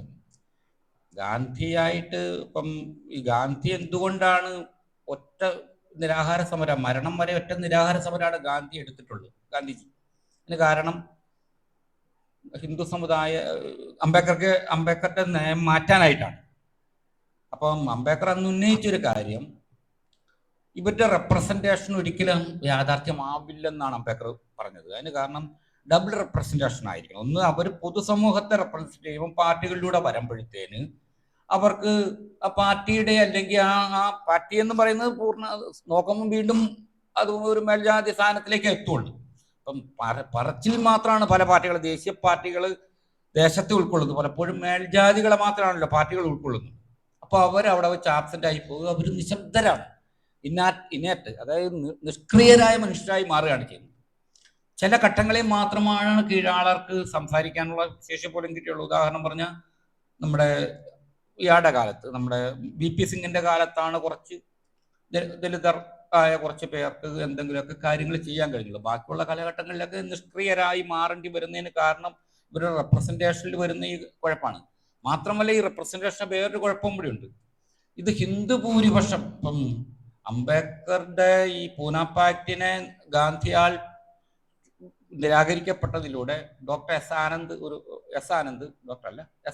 ലേഖനത്തിൽ പറയുന്നത് ഹിന്ദുക്കളുടെ രാഷ്ട്രീയ ഭൂരിപക്ഷമായി മാറുന്നതിനെ തടയുന്നതും കൂടിയായിരുന്നു അംബേദ്കർ ആദ്യം വിഭാവന ചെയ്ത ഡബിൾ കോൺസ്റ്റിറ്റ്യൂഷൻസി പ്രശ്നം. അത് നിരാകരിക്കപ്പെട്ടതിലൂടെ ഇന്ത്യ ഒരു ഹിന്ദു രാഷ്ട്രമാകാനുള്ള എളുപ്പബുദ്ധിയും കൂടിയായി മാറിയെന്നാണ് പറയുന്നത്. അതുകൊണ്ട് തന്നെ റെപ്രസെൻറ്റേഷൻ എന്ന് പറയുന്നത് പൂർണ്ണാർത്ഥത്തിൽ പാർലമെന്ററി റെപ്രസെൻറ്റേഷനും ഉദ്യോഗ തലത്തിലുള്ള റെപ്രസെൻറ്റേഷൻ കൊണ്ടൊന്നും പ്രശ്നത്തിന് സൂചനകൾ മാത്രമേ ഉള്ളൂ, അല്ലാതെ വേറൊന്നും ഉണ്ടാവുന്നില്ല. മറിച്ച് പുറത്തു പോയി വീണ്ടും നമുക്ക്, പക്ഷെ ഇതിന് ഗുണകരമായ ഘടകങ്ങൾ, ഇപ്പം വിദ്യാഭ്യാസം നമുക്ക് വലിയൊരു മണ്ഡലമാണ്, ചോദ്യം ചെയ്യാനും നിങ്ങൾക്ക് ലോകത്ത് സഞ്ചരിക്കാനും കാര്യങ്ങൾ എത്തിക്കാനും ഒക്കെ വലിയ കാര്യമാണ്. അധികാരം പോലെ തന്നെ വലിയ പവറാണല്ലോ, വിദ്യാഭ്യാസം വലിയൊരു പവറാവുന്നുണ്ട്. അതുപോലെ തന്നെ അങ്ങനെ പുതിയ പവറുകൾ കിട്ടുന്നുണ്ട്. മൊബിലിറ്റി ഒരു പവറാണല്ലോ, നമ്മൾ ചലിക്കുക, അല്ലെ നമ്മുടെ സോഷ്യൽ മൊബിലിറ്റി എന്ന് പറയുന്നതിന് വലിയ ഗുണം ചെയ്യുന്നുണ്ട്. നമ്മൾ സംവരണം തരുന്ന ഒരു സോഷ്യൽ മൊബിലിറ്റി ഉണ്ട്. വലിയ സംഘർഷാത്മകമാണെങ്കിൽ പോലും, വലിയ ബുദ്ധിമുട്ടാണെങ്കിൽ പോലും അത് വലിയ മൊബിലിറ്റി തരും. ഇപ്പം നിങ്ങൾ നാട്ടിൻപുറത്ത് ഒരു സ്ഥലത്തു നിന്നാണ് നിങ്ങൾ വരുന്നെങ്കിൽ ആ നാട്ടിൻപുറത്ത് കിട്ടിയ ഒരു മൊബിലിറ്റി അല്ല ഇവിടെ വരുമ്പോൾ കിട്ടുന്നത്. ഇവിടെ വരുന്ന ലൈബ്രറി ഉണ്ട്, സൗകര്യങ്ങളുണ്ട്, ഒരുപാട് ബന്ധങ്ങളുണ്ട്, സൗഹൃദങ്ങളുണ്ട്. നിങ്ങൾക്ക് വേണമെങ്കിൽ ഒറ്റയ്ക്ക് ഒരു പെൺകുട്ടിക്ക് വേണമെങ്കിൽ അടുത്ത ഒരു സൗഹൃദം, അങ്ങനെയൊക്കെ. ഇപ്പം ഞാനൊക്കെ അങ്ങനെയായിരുന്നു. കോളേജ് വിദ്യാഭ്യാസത്തിനകത്ത് ഒരുപാട് മൊബിലിറ്റി എനിക്കൊക്കെ സാധ്യമായത് ഉണ്ടായിരുന്നു. ഇപ്പം വീട് എന്ന് പറയുന്ന ഒരു കൺസെപ്റ്റിനകത്താണ് നിന്നിരുന്നെങ്കിൽ ഒരിക്കലും എനിക്ക് ഒന്നും കഴിയില്ലായിരുന്നു. മറിച്ച് നഗരത്തിൽ മഹാരാജാസ് കോളേജിൽ പഠിച്ചു. ആ പഠിക്കുന്ന സമയത്ത് എനിക്ക് ഒരുപാട് സുഹൃത്ത് ബന്ധങ്ങളുണ്ടായിരുന്നു. ഈ സുഹൃത്ത് ബന്ധങ്ങൾ കൊണ്ട് തന്നെ ആ ബന്ധങ്ങളുടെ അടിസ്ഥാനത്തിൽ ഞാൻ അന്ന് പബ്ലിക്കേഷൻ തുടങ്ങുകയും അതൊക്കെ ചെയ്യുകയും മാസിക പ്രവർത്തനം നടത്തുകയും വിവിധ നഗരങ്ങളിലേക്കൊക്കെ സഞ്ചരിക്കുകയും താമസിക്കുകയൊക്കെ ചെയ്തതിലൂടെ ലൈബ്രറികൾ ഉപയോഗിക്കുകയും ഒക്കെ ചെയ്തതിലൂടെ ഒരു മൊബിലിറ്റി വർദ്ധിപ്പിച്ചെടുത്തു. അതായത് സംവരണം എന്ന് പറയുന്നതിൻ്റെ ഒറ്റ ജോലിക്ക് വേണ്ടി പഠിച്ച് ജോലി മേടിക്കുക എന്ന് പറയുന്ന ഒരു പ്രക്രിയക്ക് ഒപ്പം അത് കിട്ടി. അത് വേറൊരു കാര്യം. ആ ലക്ഷ്യത്തിൻ്റെ ഒപ്പം തന്നെ പല ലക്ഷ്യങ്ങളും മുന്നോട്ട് വെച്ചതിലൂടെ കിട്ടിയ ഒരു മൊബിലിറ്റി ഉണ്ട്. അതുകൊണ്ടാണ് ഈ പറഞ്ഞ പോലെ കുറച്ച് പേരിൽ ഒരാളായിട്ട് എനിക്കും കൂടെ മാറാൻ കഴിഞ്ഞതിന് കാരണം നമ്മളെല്ലാവരുടെയും ഒരു പ്രശ്നം അതാണ്. അങ്ങനെ പറഞ്ഞൊരു മൊബിലിറ്റിയെ സഹായിക്കുന്നുണ്ട്. അല്ലാതെ ഇതിനെ വളരെ കാര്യമായിട്ട് ഇതെല്ലാത്തിനും പരിഹാരമെന്നും പറയാൻ കഴിയില്ല. അപ്പോൾ തന്നെ ഇതിനെതിരെയുള്ള സംവരണത്തിനെതിരെയുള്ള ആർഗ്യുമെന്റുകൾ വളരെ ഫാസിസത്തെയും ജീവശാസ്ത്രപരവുമാണ്. അതാണ് അടിസ്ഥാനപരമായിട്ടത്. ഒരു ഇതിലെ എവല്യൂഷണറി തിയറി എന്ന് പറയുന്നത് എവല്യൂഷണറി തിയറിയുടെ ആൾക്കാരാണ്. അതായത് ശക്തരായി എപ്പോഴും ഇരിക്കണമെന്നും ദുർബലരായിരിക്കണമെന്നും പറയുന്ന ഒരു തിയറിയുടെ ഭാഗമായിട്ടാണ് ശരിക്കും സംവരണം പോലുള്ള വ്യത്യസ്ത ശാക്തിക മണ്ഡലങ്ങളെ, വ്യത്യസ്ത വിഭാഗങ്ങളുടെ മൊബിലിറ്റിയെ സഹായിക്കുന്ന ഘടനയെ ചോദ്യം ചെയ്യുന്നത്. അതാണ് എനിക്ക് തോന്നുന്നത്. നമസ്കാരം സാർ. ഒരു ചോദ്യം എന്നുള്ള രീതിയിൽ ഇതിന് മെറിറ്റില്ല, ചെറിയ സംശയമാണ്. നമ്മളിപ്പോൾ ഈ ഓർമ്മയുടെ ഒക്കെ രാഷ്ട്രീയത്തെ പറ്റി മെമ്മറി സ്റ്റഡീസ് എന്നൊക്കെ പറഞ്ഞ് സംസാരിക്കുന്ന ഒരു കാലഘട്ടം കൂടിയാണ്. നമ്മൾ ഈ കേരളത്തിന്റെ ഒരു പൊതുവിടത്തില് നവോത്ഥാനം മനസ്സിലാക്കപ്പെടുന്ന ഈ രീതിക്ക് ചില പ്രശ്നങ്ങൾ വന്നതായിട്ട് തോന്നിയിട്ടുണ്ട്. ചിലർ അതിനകത്തുനിന്ന് തികച്ചും ഇൻവിസിബിലൈസ്ഡ് ആണ്, അദൃശ്യരാണ്. അതിൽ ചില മൂവ്മെന്റുകളെ, ചില ആളുകളെ ഭയങ്കര ഭാഗികമായിട്ട് മാത്രമാണ് നമ്മൾ മനസ്സിലാക്കുന്നത്. ഇപ്പം ഷഹല് പറഞ്ഞതുപോലെ ഉള്ള ചില പ്രതിഭാസങ്ങളും ചില വ്യക്തികളും ഒക്കെ തന്നെ നവോത്ഥാനത്തിന്റെ ഒരു ഡൊമൈനിലേക്ക് കൊണ്ടുവരാനായിട്ട് തർക്കിക്കേണ്ടതായിട്ട് നമ്മൾ വരുന്നുണ്ട്. ഇപ്പം മധ്യത്തങ്ങളുടെ കേസായാലും അല്ലെങ്കിൽ ഇപ്പം മിഷണറീസ് മുന്നോട്ട് വെച്ചിരുന്ന ജാതി വിരുദ്ധത, ഇത്തരം കാര്യങ്ങളൊക്കെ തന്നെയും കേരളത്തിന്റെ ഒരു പൊതുമണ്ഡലത്തിൽ താർക്കികമായി മാത്രം പറയാൻ പറ്റുന്ന ഒരു കാര്യമാണ്. അല്ലെങ്കിൽ ഇപ്പം അയ്യങ്കാളിയെ പറ്റി സംസാരിക്കുമ്പോൾ അയ്യങ്കാളിയുടെ ഒരു ഫിസിക്കൽ പ്രോഗ്രസിനെ പറ്റി മാത്രം ആളുകൾ സംസാരിക്കും. അദ്ദേഹം വില്ലുവണ്ടി യാത്ര നടത്തി 6 അടി പൊക്കമുള്ള ആളായിരുന്നു, കാളിത്തൊഴി എന്നൊക്കെയുള്ള രീതിയിൽ അദ്ദേഹത്തിന്റെ ഈ ആകാരവും ഫിസിക്കൽ പ്രോഗ്രസും കൊണ്ട് മാത്രം നേടിയെടുത്ത കാര്യത്തിനെ പറ്റി പറയുകയും, എന്നാൽ അയ്യങ്കാളിയുടെ ഒരു ജ്ഞാനപരതയെ പറ്റി നമ്മൾ ഒരിക്കലും സംസാരിക്കാതിരിക്കുന്നു. റഷ്യൻ വിപ്ലവം നടക്കുന്നതിന് മുൻപ് അത്രയൊരു ബുദ്ധിരാക്ഷസന്റെ പൂർണ്ണതയോടുകൂടി പാടമില്ലെങ്കിൽ പാടത്തേക്കില്ല എന്ന് പറഞ്ഞ ഒരാൾ കൂടിയാണ്. അപ്പൊ ഇത് എന്തുകൊണ്ടായിരിക്കാം നമുക്ക് ഈ പറയുന്ന നമ്മുടെ ഈ ഓർമ്മകൾ തിരിച്ചു കൊണ്ടുവരുന്നത് ഭയങ്കര പ്രോബ്ലമാറ്റിക് ആയിട്ടുള്ള രീതിയിലാണ്. അതിലൊരു ഭയങ്കര ഇൻവിസിബിലൈസേഷൻ ഒക്കെ സംഭവിച്ചത്. സാറിന്റെ ഒരു ടേക്ക് ഇതിനെ പറ്റി എന്താണ്?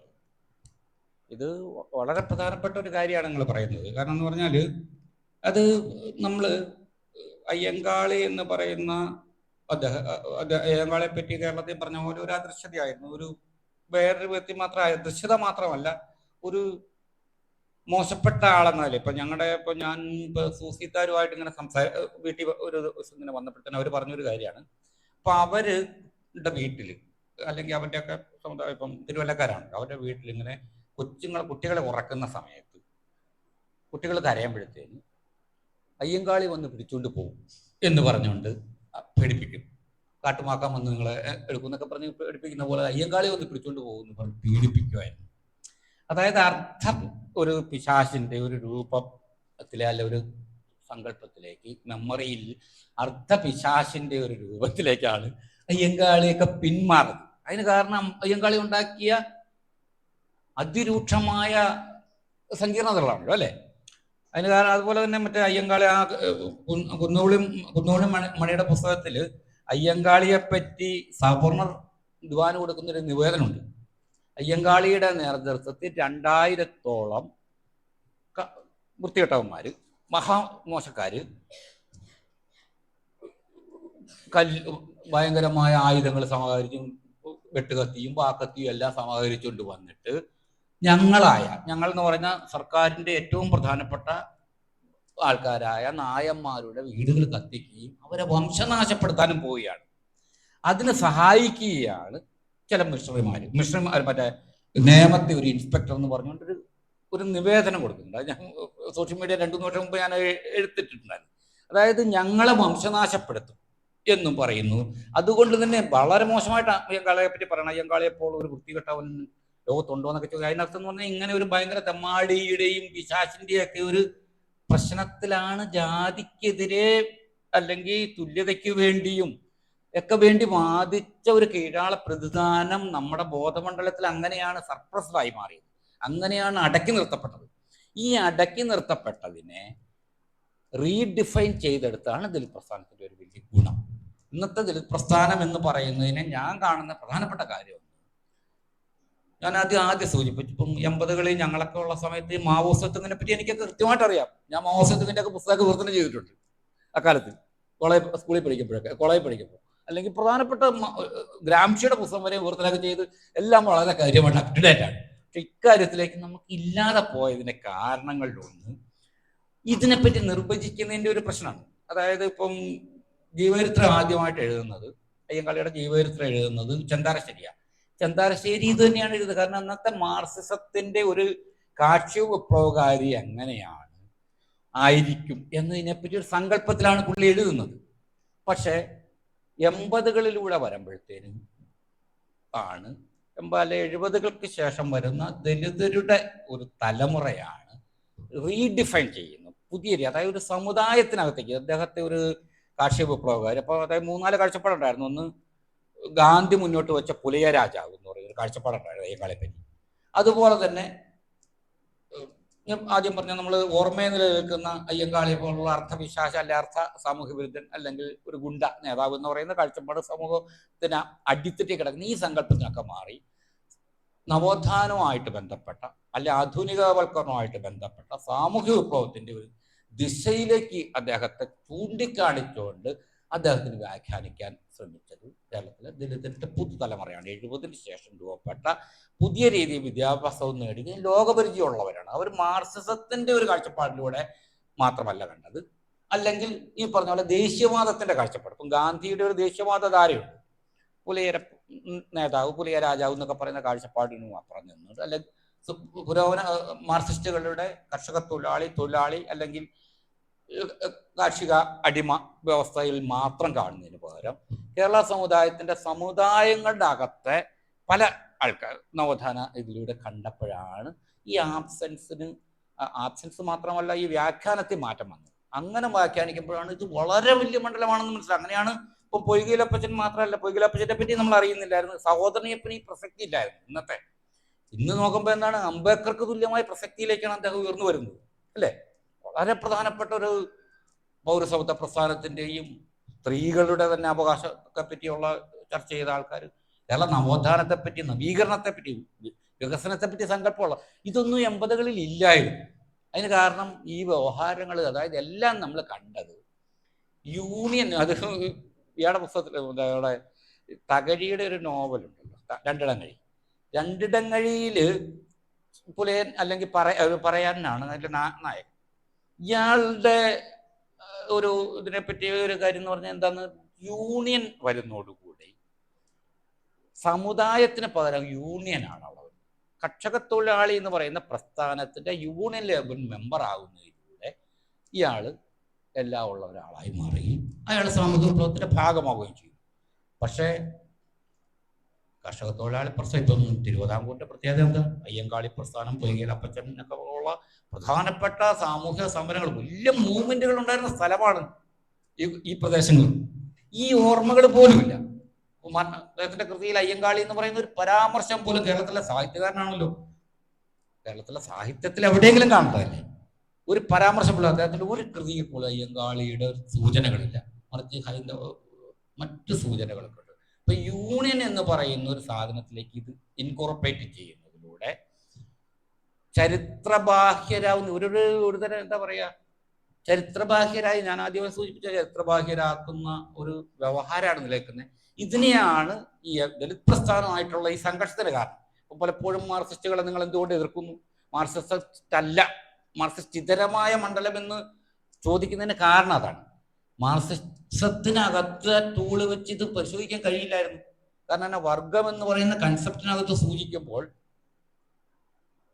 വർഗം എന്ന് പറയുന്നത് അഭിമാനകരമായിട്ട് പറയാൻ പറ്റുന്നൊരു വർഗം ഇടയില്ല അതിനകത്ത്. ജാതികൾ, ഇപ്പം ഞാൻ അതാ പറയാം, മാഷിനെ പറ്റിയും രാധാകൃഷ്ണനെ പറ്റിയും ഞാൻ ബോധപൂർവം പറഞ്ഞതാ. അവർക്ക് അവരുടെ വർഗം എന്ന് പറയാൻ പറ്റുന്ന രീതിയിൽ പറയാനില്ല അവിടെ. അവർക്ക് പെട്ടെന്ന് പാർട്ടിയിലേക്ക് പറ്റും. പാർട്ടി എന്ന് പറഞ്ഞൊരു മെക്കാനിസമാണ്, അല്ലാതെ ഒരിക്കലും പോലും ഒരു വളരെ സങ്കീർണമായ അവരുടെ ജീവിതത്തെ ക്രിയേറ്റ് ചെയ്താന്ന് പറയാൻ കഴിയില്ല. ഒരു ഇതല്ലേ, മറിച്ച് ഭൂതകാലം മുതൽ ചെറുപ്പത്തിൽ തട്ടെഴുത്ത് അല്ലെ അമ്മമാരുടെയും പെങ്ങന്മാരുടെയും ചേട്ടന്മാരും ചേച്ചിമാരും ഒക്കെ ഉൾക്കൊള്ളുന്ന സമുദായത്തിനകത്തു നിന്നല്ലേ നമ്മൾ വളർച്ചയൊക്കെ നേടി അതിനുശേഷമല്ലേ നമ്മുടെ ലോകം ബോധം തെളിഞ്ഞു വരുന്നതുള്ളൂ. ഈ തെളിവിന് കിട്ടുന്ന ഒരു ഘട്ടത്തെ തന്നെ ഇല്ലായ്മ ചെയ്യുന്നതിന് കാരണം ഈ പറഞ്ഞ പോലെ സമുദായം എന്ന് പറയുന്നത് ദലിതരുടെയും കീഴാളരുടെയും മുസ്ലിങ്ങളുടെയൊക്കെ സമുദായം ഒരു അധികപ്പറ്റായിട്ട് നമ്മൾ കണക്കാക്കുന്നു. ഈ അധികപ്പറ്റിനെ അല്ലെങ്കിൽ അത് അൺനേച്ചുറലാണ്.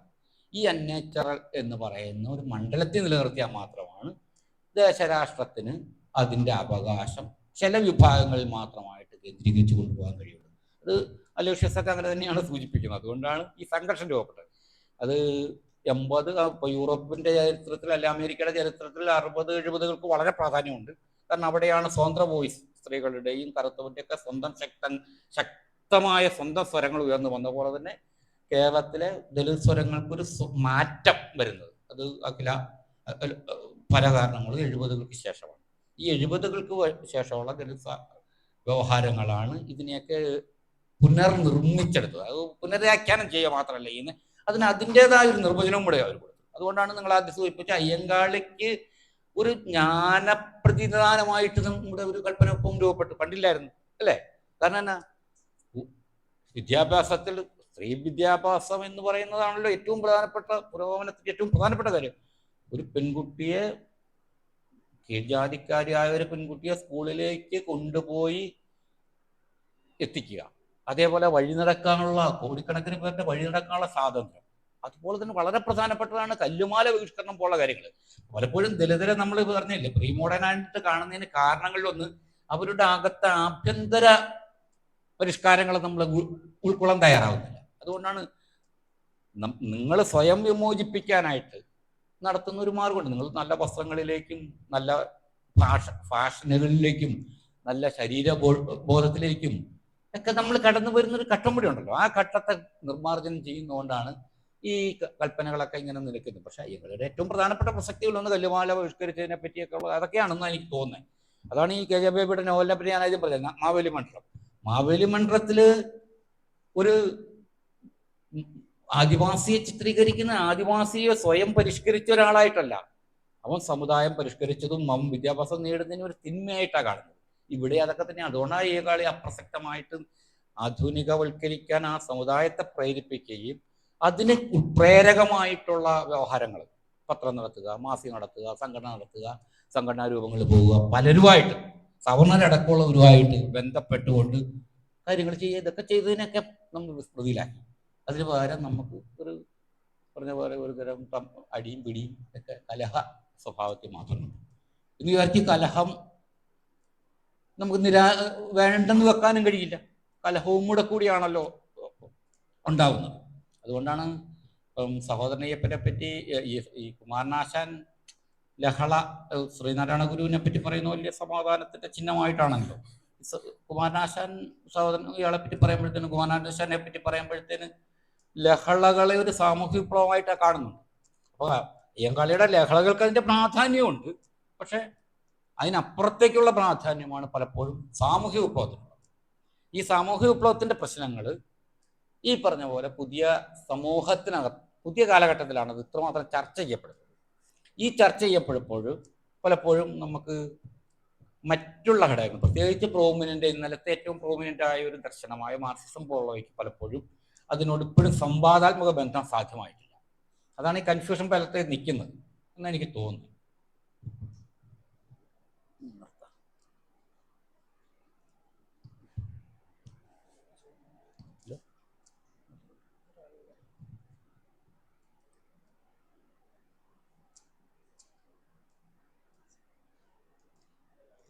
ഇതിനെ കുറിച്ച് നമ്മളെ ഇപ്പോഴത്തെ തലമുറകൾക്ക് എങ്ങനെയാണ് ഈ ഒരു ഇഷ്യൂസ് ഒക്കെ നമുക്കൊരു നമ്മളെ പോലെയുള്ളൊരു ഇതൊക്കെ സ്പെസിഫിക് ആയിട്ട് പഠിക്കുന്ന ആൾക്കാർക്ക് ഇതിന്റെ മാഗ്നിറ്റ്യൂഡ്, അല്ലാത്തവർക്ക് ഇതിന്റെ വാല്യൂ എങ്ങനെയാണ് നമുക്ക് പഠിക്കാൻ കഴിയുന്നത്? എനിക്ക് തോന്നുന്ന ഒരു കാര്യം, അതിസങ്കീർണമായിട്ട് തന്നെയാണ് ലോകം ഇപ്പോഴും നിൽക്കുന്നത്. ഇപ്പം ഞാനിപ്പം ഒരുപാട് രാജ്യങ്ങളിലൊക്കെ സഞ്ചരിക്കുകയൊക്കെ ചെയ്തിട്ടുണ്ട്. ഇപ്പം ഇന്ത്യക്ക് പുറത്തും മറ്റേ ഏഷ്യൻ രാജ്യങ്ങളിലും യൂറോപ്യൻ രാജ്യങ്ങളിലൊക്കെ ഞാനിങ്ങനെ സഞ്ചരിക്കുകയൊക്കെ ചെയ്തപ്പം പലതരത്തിലുള്ള തലമുറകളുമായിട്ട്, പ്രത്യേകിച്ച് നിങ്ങളെപ്പോലുള്ള യൂത്തിനെയും സ്ത്രീകളുടെയും ഒക്കെ പുതിയ തലമുറ കാണുമ്പോഴും എനിക്ക് മനസ്സിലായിട്ടുള്ള നമ്മൾ പഴയ കാലത്തിലല്ല പറയുന്നത്, പണ്ട് പോയൊരു കാര്യം. അത് ജാതിയെപ്പറ്റി പറയുന്നതും ലിംഗത്തെ പറ്റിയൊക്കെ പറയുന്നത് കഴിഞ്ഞു പോയൊരു കാലഘട്ടത്തെ പറ്റി അല്ല പറയുന്നതെന്നാണ് എനിക്ക് തോന്നുന്നത്. വളരെ പ്രസന്റായ കാലത്ത് അഭിമുഖീകരിക്കുകയാണ് എല്ലാവരും. അതുകൊണ്ട് തന്നെ ഇപ്പം ഞാൻ പറഞ്ഞത്, ഇപ്പം ഞാനൊരു 80-ലൊക്കെ 70-80-ലൊക്കെ ആയിരിക്കും പലതും കാണാൻ ശ്രമിച്ചത്. അന്നത്തെ വായനകൾ 2000-ലേക്കാണ് ഈ പല ലിറ്ററേച്ചർ ബോധപൂർവമായിട്ട് പലപ്പോഴും ഫെമിനിസ്റ്റ് ലിറ്ററേച്ചറൊക്കെ 90-കളിലൊക്കെ ഞാൻ വായിക്കുന്നുണ്ടെങ്കിൽ പോലും ബ്ലാക്ക് അമേരിക്കൻ ഫെമിനിസ്റ്റുകളുടെയും അതുപോലത്തെ ട്രാൻസ് ലിറ്ററേച്ചറും ഒക്കെ വായിക്കാൻ 2000-ന് ശേഷവും, അതേപോലെ തന്നെ പുതിയ രീതിയിലുള്ള എഴുത്തുകാരെ പറ്റി മാർക്സിസ്റ്റ് ഇതരമാരായ അല്ലെങ്കിൽ ഭൗതികവാദം മാത്രമായി പറയാത്ത ആൾക്കാരെയൊക്കെ വായിക്കാനൊക്കെ തുടങ്ങി 2000-നൊക്കെ ശേഷമാണ്. അതേപോലെ പല സഞ്ചാരങ്ങളൊക്കെ തുടങ്ങുന്നത് ഈ 2010-നോ 2020-നോ 15-നൊക്കെ ശേഷം. അപ്പോഴും എനിക്ക് മനസ്സിലായ കാര്യം, ലോകത്ത് വളരെ സങ്കീർണമായിട്ട് തന്നെയാണ് നോക്കുന്ന യൂത്ത്.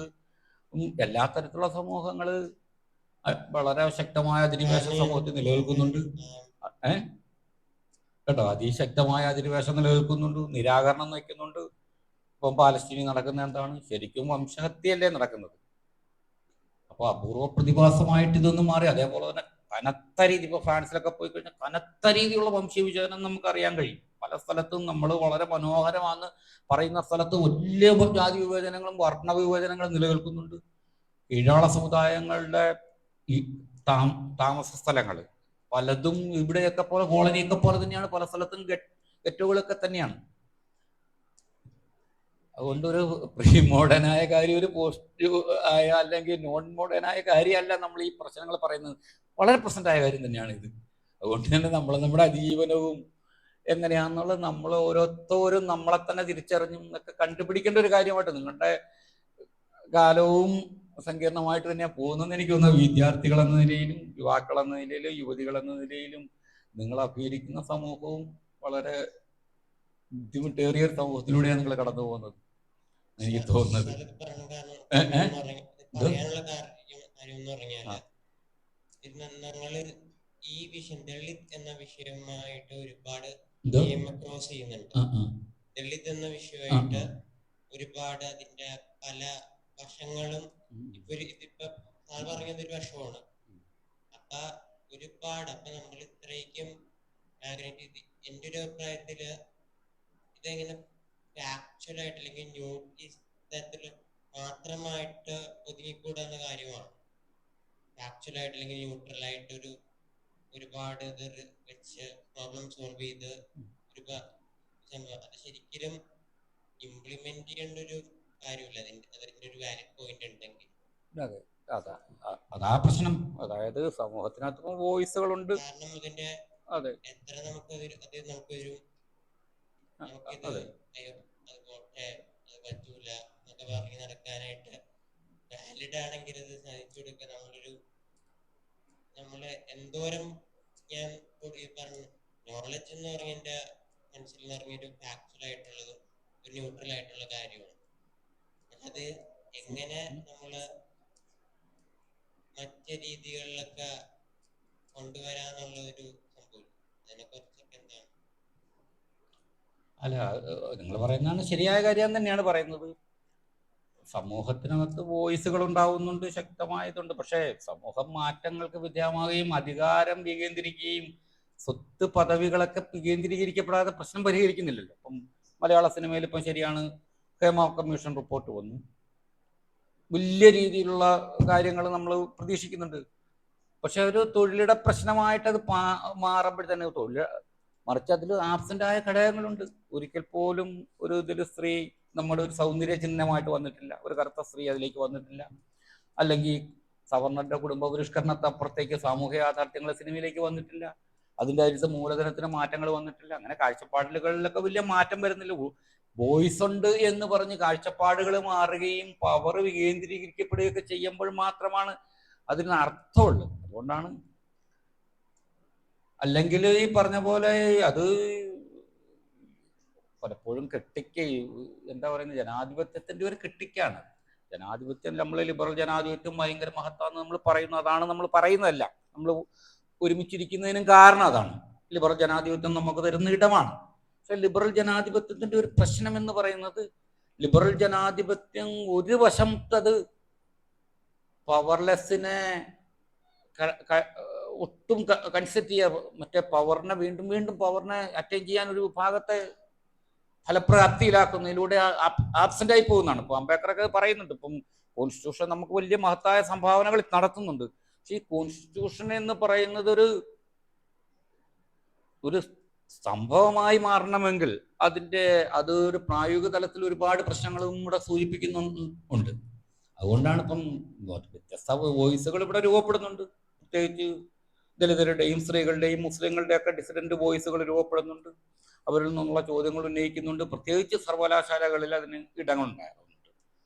കേരളത്തിൽ അത് പക്ഷെ കുറഞ്ഞു പോകുന്നുണ്ട്. ഇപ്പം 50-60കളിലാണ് പ്രത്യേകിച്ച് ബ്ലാക്സിനൊക്കെ ലോക സർവകലാശാലകളിൽ പ്രാധാന്യം കിട്ടിയത്. ശക്തമായ എതിർപ്പുകളിലൂടെ യൂറോപ്യൻ സർവകലാശാലകളിൽ ബ്ലാക്സ് വോയിസ് ഒക്കെ നിരാകരിക്കപ്പെട്ട് കഴിഞ്ഞു. ഇപ്പം കേരളത്തിലെ ഏറെക്കുറെ ദലിത് വോയിസ് നിരാകരിക്കപ്പെട്ടിട്ടുണ്ട്. ഇപ്പം പഴയ പോലെയല്ല. ഇപ്പം ഒരു 10 വർഷം മുമ്പൊക്കെ സർവകലാശാലകളിലെ ചർച്ചകൾ, ദലിത് കേന്ദ്രീകൃത ചർച്ചകൾ ഇപ്പം നടക്കുന്നില്ല. കാരണം ഇത് വളരെ കുറവായി മാറി. യൂറോപ്പിലും അത് തന്നെയായിട്ടുണ്ട്. അപ്പൊ ഇത് കാരണം അതിന് പലപ്പോഴും യാഥാസ്ഥികത്വത്തിന്റെ തിരിച്ചടി എന്നാണ് പലരും പറയുന്നത്. ഇപ്പം ട്രംപിന്റെ വരവിന്റെ പിന്നിൽ വലിയ ശക്തമായ യാഥാസ്ഥിക, ഗർഭചിത്രത്തിന് എതിരെ നിൽക്കുന്നവരുണ്ട്, ട്രാൻസ്ജെൻഡർ റൈറ്റ്സിനെതിരെ നിൽക്കുന്ന എല്ലാ ഘടകങ്ങളും കൂടിയാണ് ട്രംപിനെ വരവുന്ന പോലെ തന്നെ ഇതുപോലത്തെ വോയിസിനെ നിരാകരിക്കുന്ന ശക്തികളെ പ്രതിലോമകരമായിട്ട് വികസിക്കപ്പെടുന്നുമുണ്ട്.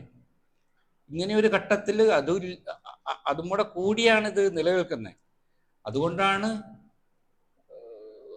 നിരാകരണ യുക്തികളും പ്രതിലോമ ശക്തികളും വളരെ ശക്തമായി നിൽക്കുന്ന ഒരു മണ്ഡലമാണ് ലോകത്തെല്ലായിടത്തും. കേരളത്തിൽ മാത്രമല്ല, ഇന്ത്യയിൽ മാത്രമല്ല, ലോകത്തെല്ലായിടത്തും നിലനിൽക്കുന്നത്. അതുകൊണ്ടാണ് ഞാൻ പറഞ്ഞത്, ഇന്ന് നമ്മൾ ഉന്നയിക്കുന്ന പ്രശ്നം കഴിഞ്ഞ ഭൂതകാലത്തിൽ നടന്നൊരു സംഭവം മാത്രമല്ല, ഇപ്പൊ നിലനിൽക്കുന്നൊരു സംഭവം കൂടിയാണ്.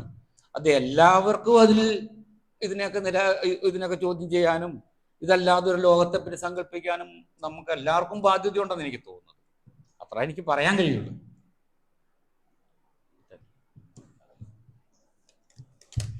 നമ്മുടെ സമയം അതിക്രമിച്ചിരിക്കുകയാണ്. അപ്പോൾ ഒരുപക്ഷെ ഈ ചർച്ച നമുക്ക് കണ്ടിന്യൂ ചെയ്യാം. ഏതായാലും നന്ദി അർപ്പിക്കുന്നതിന് വേണ്ടി ശ്രീലക്ഷ്മി ശ്രമിച്ചോളൂ. Thank U.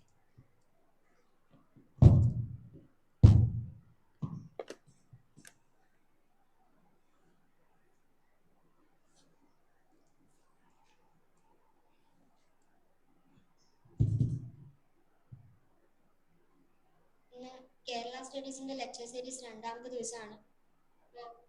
Issue of non modern others, Dalit and Muslims എന്നായിരുന്നു നമ്മുടെ ഇന്നത്തെ ടോപ്പിക്. എന്തുകൊണ്ടും നല്ലൊരു സെഷൻ ആയിരുന്നു. കാരണം ഇത് നല്ലൊരു രീതിയിൽ ദലിത് റെപ്രസെന്റേഷൻ തൊട്ട് കണ്ടംപററി ഇഷ്യൂസ് വരെ സാറ് നന്നായി മികച്ച രീതിയിൽ തന്നെ പറഞ്ഞു തന്നു. Main stream society main stream culture ഭരിക്കുന്ന ഒരു ടൈമില് എന്തുകൊണ്ടും ദലിത് എന്നുള്ള ടോപ്പിക്കിൽ നമുക്ക് കേരള സ്റ്റഡീസിൽ പഠിക്കാൻ പറ്റിയ തന്നെ വലിയൊരു കാര്യമാണ്. ഇന്ദുലേഖ, അതേപോലെ തന്നെ പോത്തേരി കുഞ്ഞമ്പുവിന്റെ സരസ്വതി വിജയം തുടങ്ങിയ നോവലുകളെ കമ്പയർ ചെയ്തിട്ടടക്കം സാറ് നല്ല രീതിയിൽ, മികച്ച രീതിയിൽ തന്നെ ക്ലാസ് എടുത്തു. അതുകൊണ്ട് സാറിന് ആദ്യം തന്നെ IMPSSന്റെ പേരിൽ നന്ദി പറയാണ്. ഇവിടെ എത്തിച്ചേർന്നിരിക്കുന്ന എല്ലാവർക്കും IMPSSന്റെ പേര് നന്ദി പറയുന്നു.